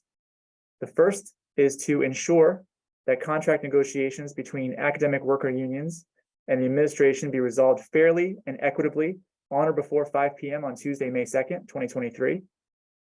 And we would also like to have daily emailed updates from the president on the progress of negotiations sent directly to the executive secretary of the Senate for distribution to the entire membership of the Senate, so we can have some awareness of what kind of progress is being made or not made. There is a further resolution here that if contract negotiations have not been completed by 5 p.m. on Tuesday, May 2nd, 2023, the University Senate shall meet in emergency session prior to the first day of final exams at 1 p.m. on Wednesday, May 3rd, 2023. And the agenda for that meeting shall focus on a discussion concerning the University Senate's continued confidence in the leadership of President Holloway. I'm happy to say more. I think I've said a lot. I'm happy to have any of the other 8 authors of this resolution step in to add additional points that I might have glossed over or left out. Thank you, Senator, for keeping your comments thorough but yet concise. I do see a question in the chat, a point of information. Do we have quorum? Vicky, could you determine that for me? I'm pretty sure we do. We have 177 participants. Our quorum is only like 60 some. But are the people here not voting senators? That is my question. Let's see, we can look through really quickly. So we need 64 voting senators. Okay, could you and Morgan do that as we answer these questions? I want to make sure that we are able to take action on this motion. Not that I'm trying to stop conversation, but I want to make sure. In the interest of time, can't we just discuss? And yes, then... that's what we're moving to. Okay, but in good, order thank to you. make sure that you all are hearing what I'm asking Vicky and Morgan to do, that would be 5 minutes ago, we just took a vote. We at least know how many Yep. people were there at that point. Yes, That was, usually what, we have 80, folks drop off. 89 and 4 or something like that. Yes, usually we have folks drop off heavily at 3 o'clock. So I want to make sure that we're trying to get this in. Recognizing. Point of order. Is it consistent with Robert's rules to do a quorum call in the chat? Don't you have to be recognized to call for a quorum? So two things here. I appreciate your point of order. A chair can call point of information to establish that we have a quorum. Many of you have said that we want to get this motion in so that we have enough people to vote and hear the concern. So going through that process and taking the vote, and then finding out after the fact that we don't have quorum is a waste of everyone's time. So I'm making sure that we are locked and ready to go. So thank you for that concern, and I'm going to move back to the order of debate. Senator Siderer. Thank you for calling on me. I'm an alumni senator. When I received and read Senator Boxer's resolution, I felt a great sense of frustration and anger because frankly, we're being asked to pass a resolution without having any information about where the negotiations are standing and if the deadline's an artificial deadline. As an alumni caucus member, I'm on campus a lot, 3 or 4 times a week. I speak with students, I speak with PTLs, I speak with professors, I speak with staff in the dining halls, too. And I think the anxiety, particularly students are feeling, is, will I be able to graduate? Will I be able to take final exams? Do I really need this extra stress? For the dining workers who have seen hours lost because events were canceled because of the actions the last couple of weeks, they don't get those hours back. I really appreciate and respect the employee's right to ask for and negotiate for a more favorable work environment. The resolution put forth by Senator Boxer and similar rhetoric since the pause of the strike is frankly the equivalent of the kid complaining that their parents promised to give them a car. It's been a week and the car ain't in the driveway. I urge my fellow senators to vote against Senator Boxer's resolution and hope that both sides continue their discussions in good faith. Thanks very much. Thank you, Senator. Senator Pierce. So can we take the share screen off? It's actually like hard to read that way anyways, because it's so, thank you. I would much rather see the people that I'm talking to. I'm a member of the bargaining team. I've been at the table for all 3 faculty units, 18 hours a day for the last month.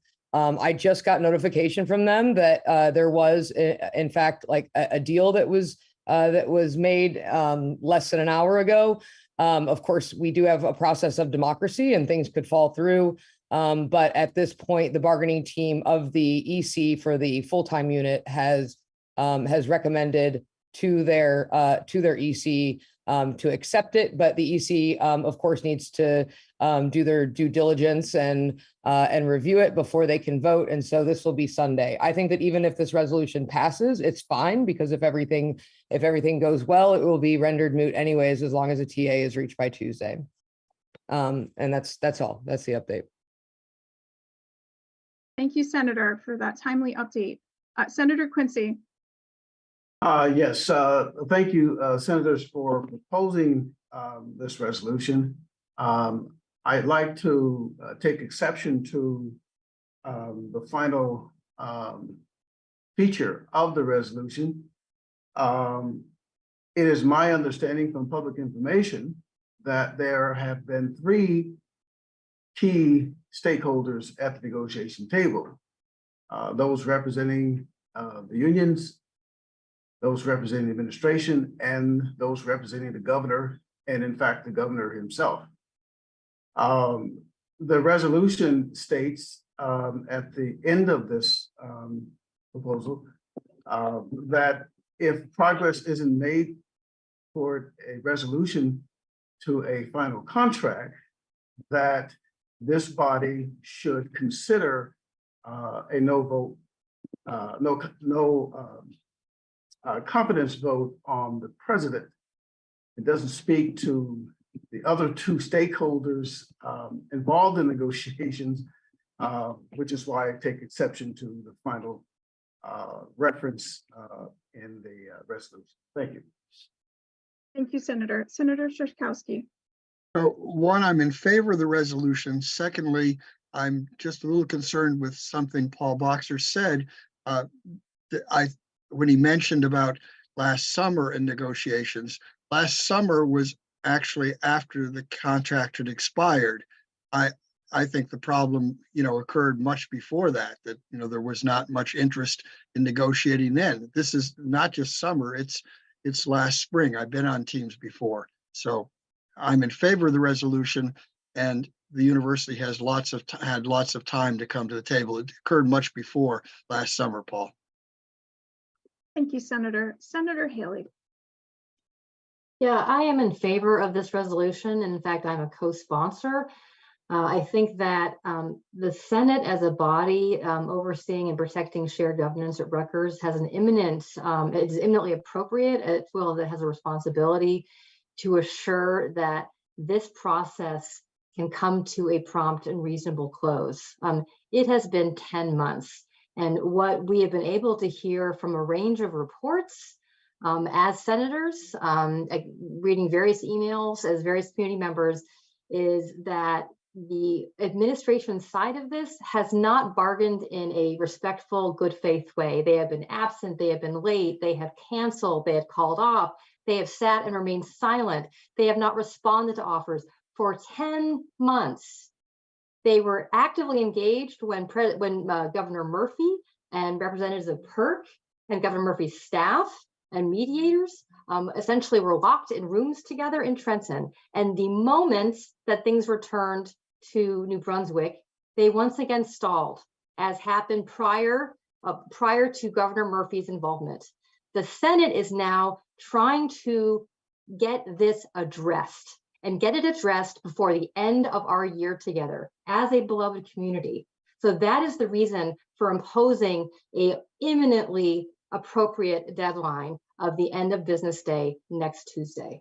Now, as to the second part, You're at time, Senator Haley. President Holloway is the head of this university. The buck and always stops with him, and he has set a tone for engaging this. And I've got it. I've got it, Senator Andrews. So as much as we can, I know we are all really passionate, and we've been really, really patient. I do want to move us forward, so I don't want to interrupt, and I want to be as respectful as we can and get to all of these hands.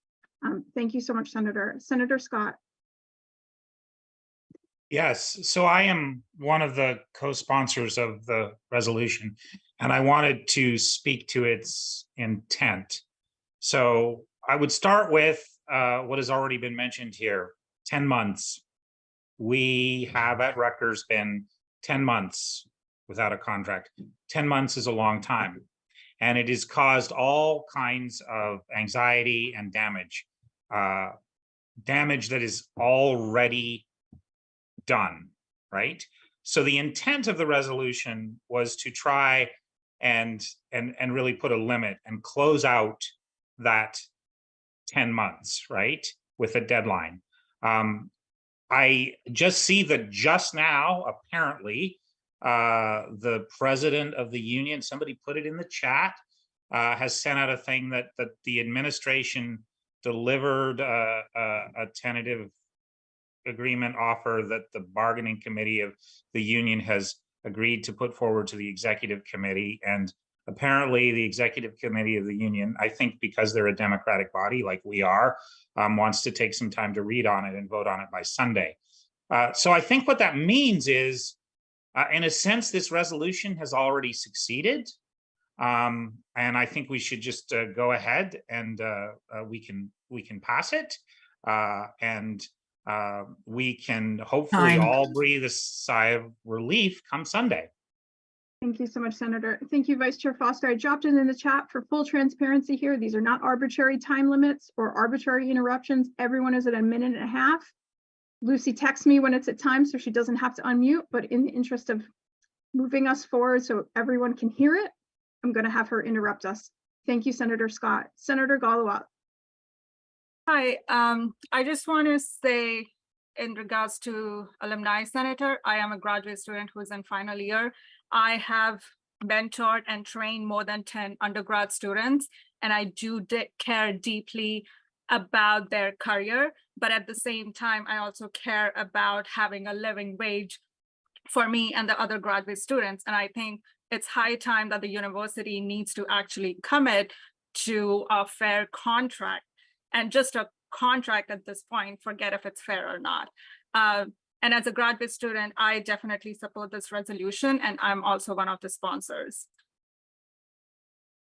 Thank you, Senator. Senator Ozell. Thank you, Mrs. Chairman. we have been in 2 weeks since the governor's office announcement was made. So I think I'm not one of the underliners, writers of this resolution, but I support it for the reason that this needs to be resolved as soon as possible. I mean, this needs to be resolved by Monday, not by Tuesday. So I think the timeliness requires this for us to act as a university senate to pass this, to put the pressure about the timeline. So I fully agree that the Senate needs to meet again if this negotiations back and forth, the bureaucracy keeps dragging on weeks and weeks, if not months.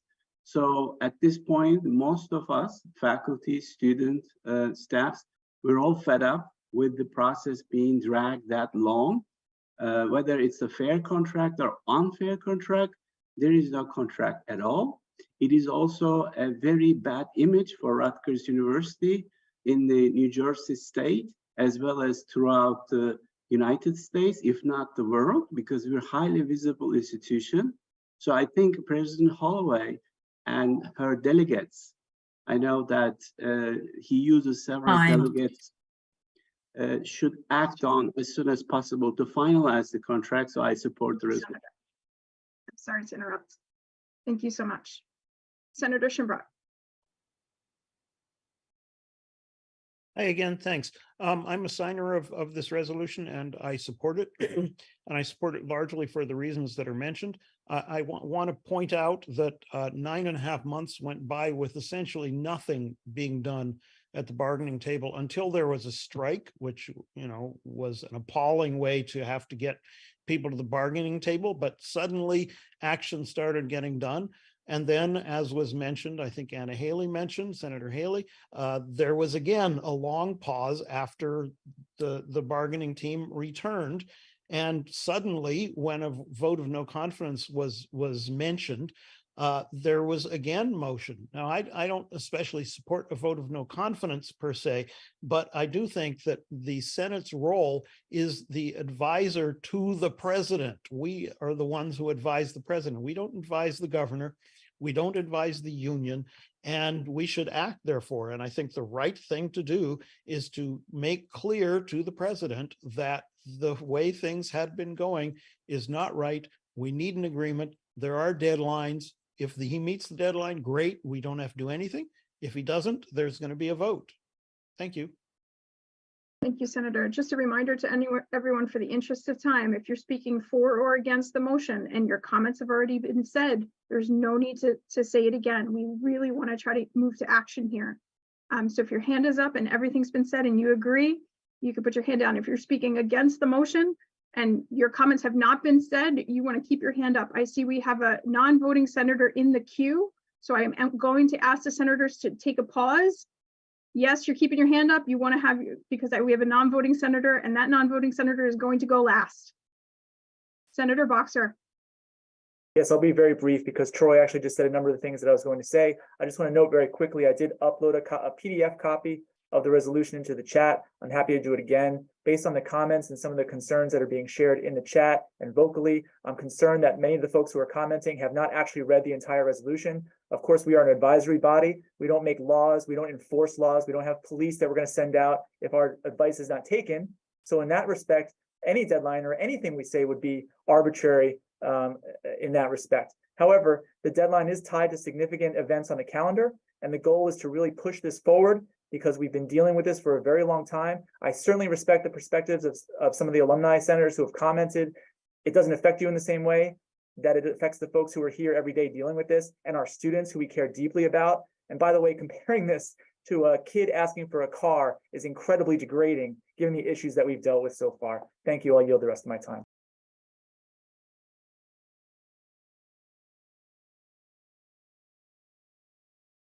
Thank you, Senator. Senator Boykus.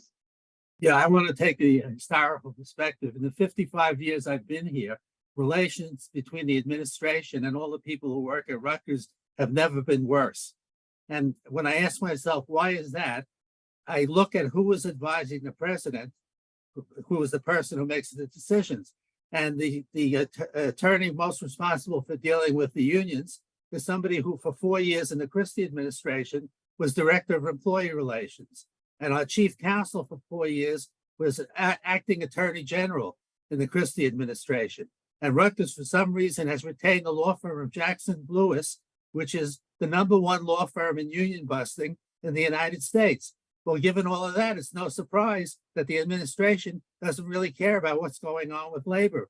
And I think it's important for them to hear that it's not just the unions that are unhappy with them, but I think they should know that the whole community is unhappy with this new direction that we are taking. Thank you. Senator Thompson. Yes, I'm speaking in support of the resolution. I don't understand really why there's such controversy here. There's a time limit in the resolution. And so if it's true what we're hearing, that there's a good resolution in the offing and it'll be decided on Sunday, then the Tuesday the Tuesday date doesn't get doesn't arrive. So maybe there's something that I'm misunderstanding, but the information that's in the resolution is important for I don't want to repeat what everybody has said. So that's. Thank you, Senator. Senator Youssef, I see you, but I know you're a non-voting senator, so I'm sorry. Vicky, can you correct me? Am I right on procedure? Is she able to speak in queue, or do I need to have all of the voting senators speak first? Yeah, all the current senators need to speak first, and then people who are not senators can come after that. Thank you very much for that confirmation. So just keep your hand up for me so that I have you in the queue. Senator Strzkowski. Like, call the question. Question has been called. Need a second. Is there a second? Second. Yeah, sure. Question has been called, and Michael, is that a second that we heard? Yes. Thank you for clarifying. Yeah, she's a non-voting senator, but still a senator. Yes, that is correct. Question has been called and it has been seconded. Vicky, could you please prepare the vote? Again, we're voting to close debate or not close debate. Point of order. Are we allowed to debate this or no? No. No, question has been called. Okay. Yep, if you want to continue debate or you have a problem with the question being called, not you, but general us, then you want to vote against closing debate. You want to continue that debate. All right, Vicky, go ahead and share your screen so we can see what it's supposed to look like, and then promptly unshare so we don't get confused. So the motion is to call the previous question. In favor means we're closing debate. If you want to continue debate, you want to vote against this motion. Let's give everybody a minute to vote. Vicky, go ahead and stop sharing.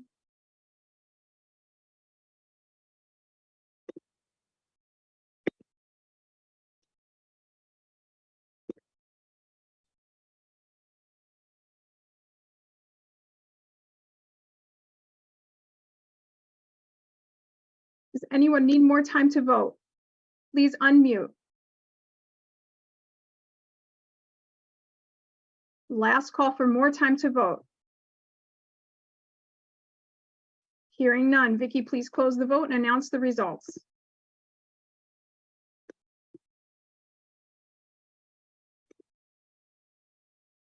Okay, we have 84 in favor and 20 opposed. And that is a 2/3. That is 2/3. Sorry, 2/3. Okay. So debate has been closed. I'm sorry for the senators who had their hand raised to make a comment, but debate has been closed. So please lower your hands. At this time, we've closed debate, so we're moving to the actual vote on the motion. Just a reminder, you may have to scroll down a little to see the vote. The vote is up. If you don't see it, scroll down a little so you can see your choices in the vote button. Siada, I see your hand still raised. Do you have a question before we proceed to the vote? I do not. It was up for No debate. problem. I just want to make sure we're heard.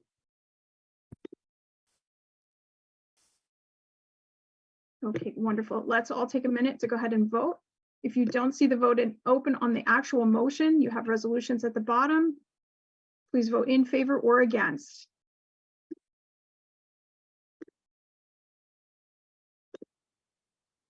If you're having difficulty voting, please unmute.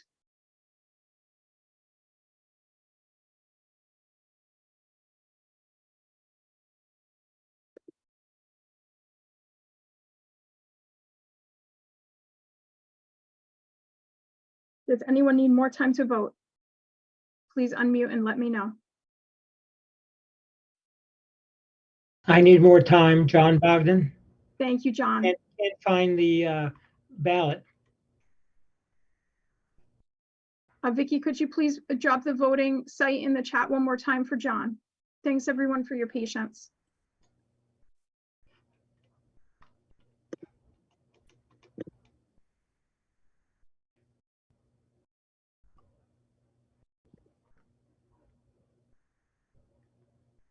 John, please let us know. It's not in my chat.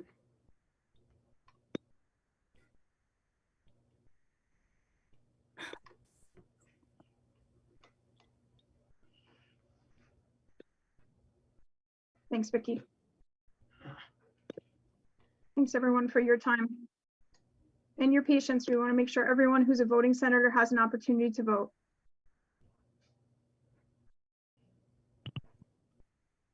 While we're waiting for John to vote, there are a couple comments in the chat about skipping over non-voting senators. That is procedure. That is not at my discretion.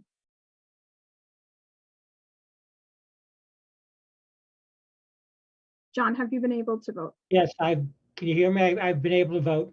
Wonderful, we can hear you just fine. Does anyone else need more time to vote? Hearing none, Vicky, please close the vote and announce the results.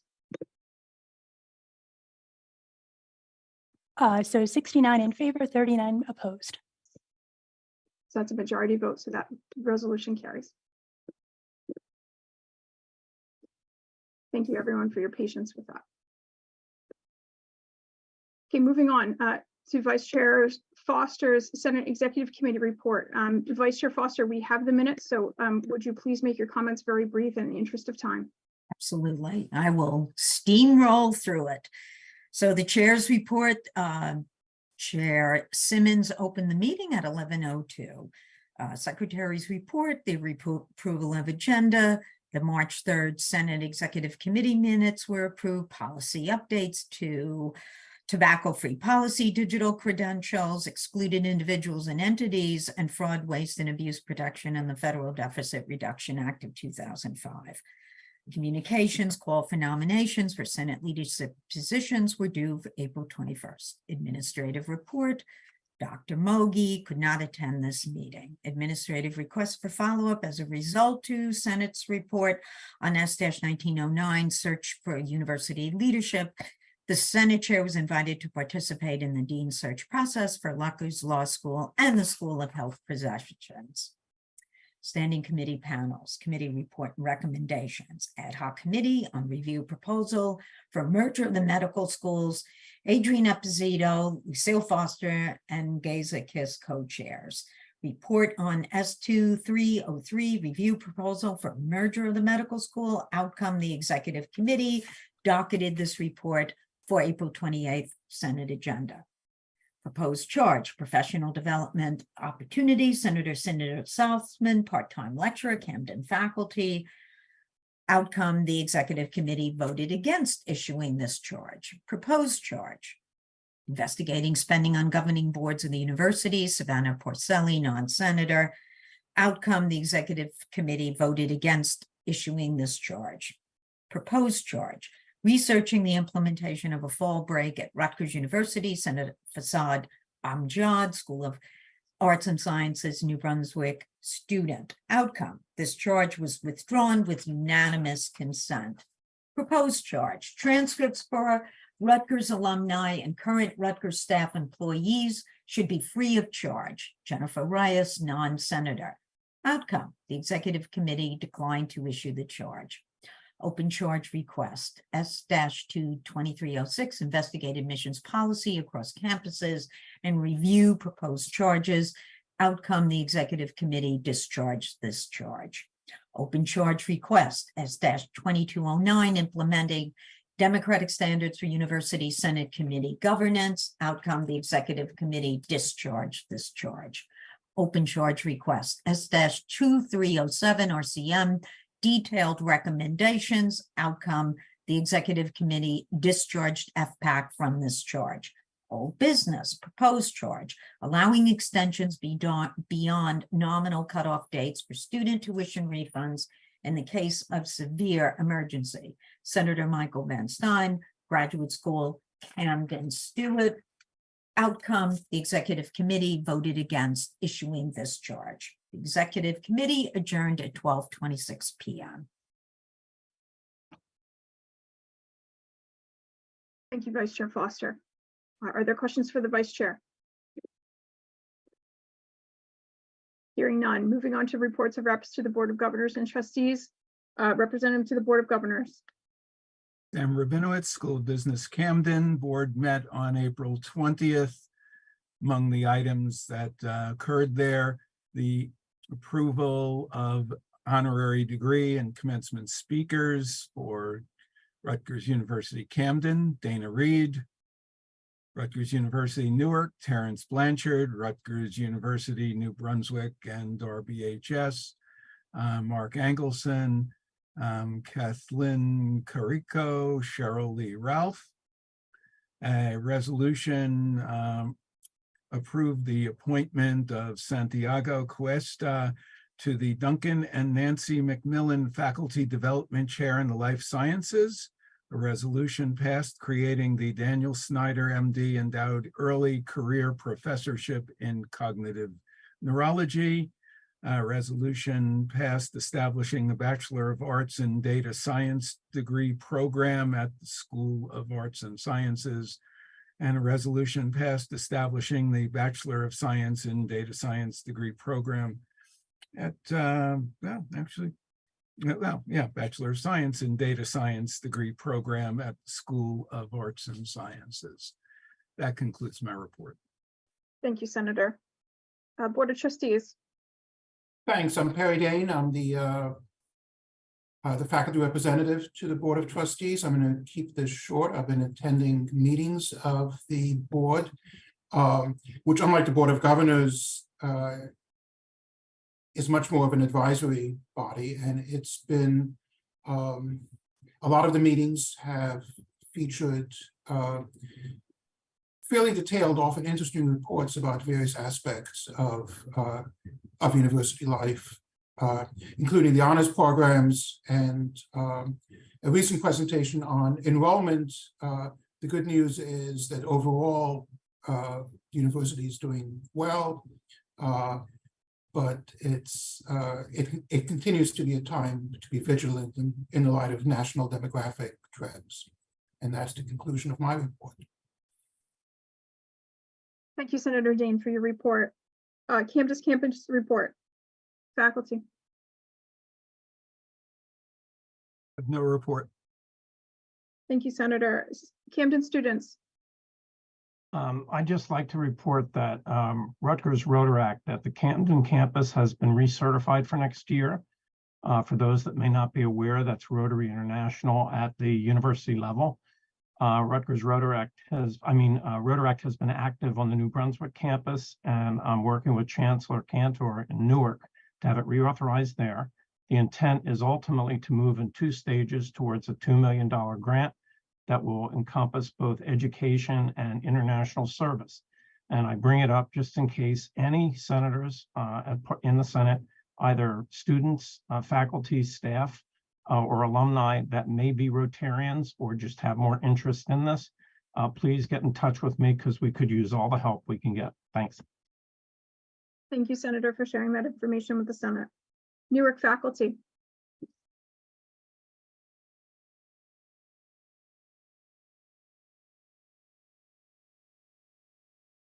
Second call for a Newark faculty campus report.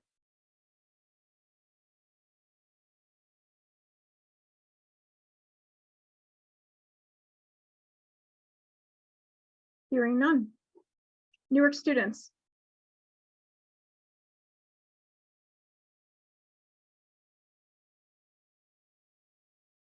Hearing none. New Brunswick faculty. Adrian, congratulations to both you and Lucy. So looking forward to see you guys next year. So our last meeting was canceled. It was on the 14th because of the strike. So we are having elections for the new chair, vice chair, and the EC, as well as senators at large, 3 senators at large early next month. So wish you all the best to everybody for a successful spring semester. Thank you. Thank you, Senator. New Brunswick students.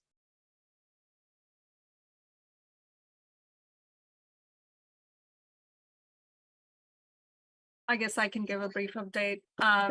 So the only update that I know is the Graduate Student Association that represents the graduate students at the New Brunswick Piscataway campus. They have held their elections for the executive committee, which ended last night. So we should have the results soon. Thank you very much. You. RBHS faculty. Yeah, we were a little disappointed that there was no questions allowed to Dr. Holloway because the RBHS Faculty Council had sent a letter to his office about the merger and did not even get an acknowledgement of receipt of that letter. The last meeting, Dr. Sangeeta Lambda presented the structure for office and the staff, as well as the projects that she's been working on as Vice Chancellor of Diversity and Inclusion. Thank you. Thank you, Senator. RBHS students.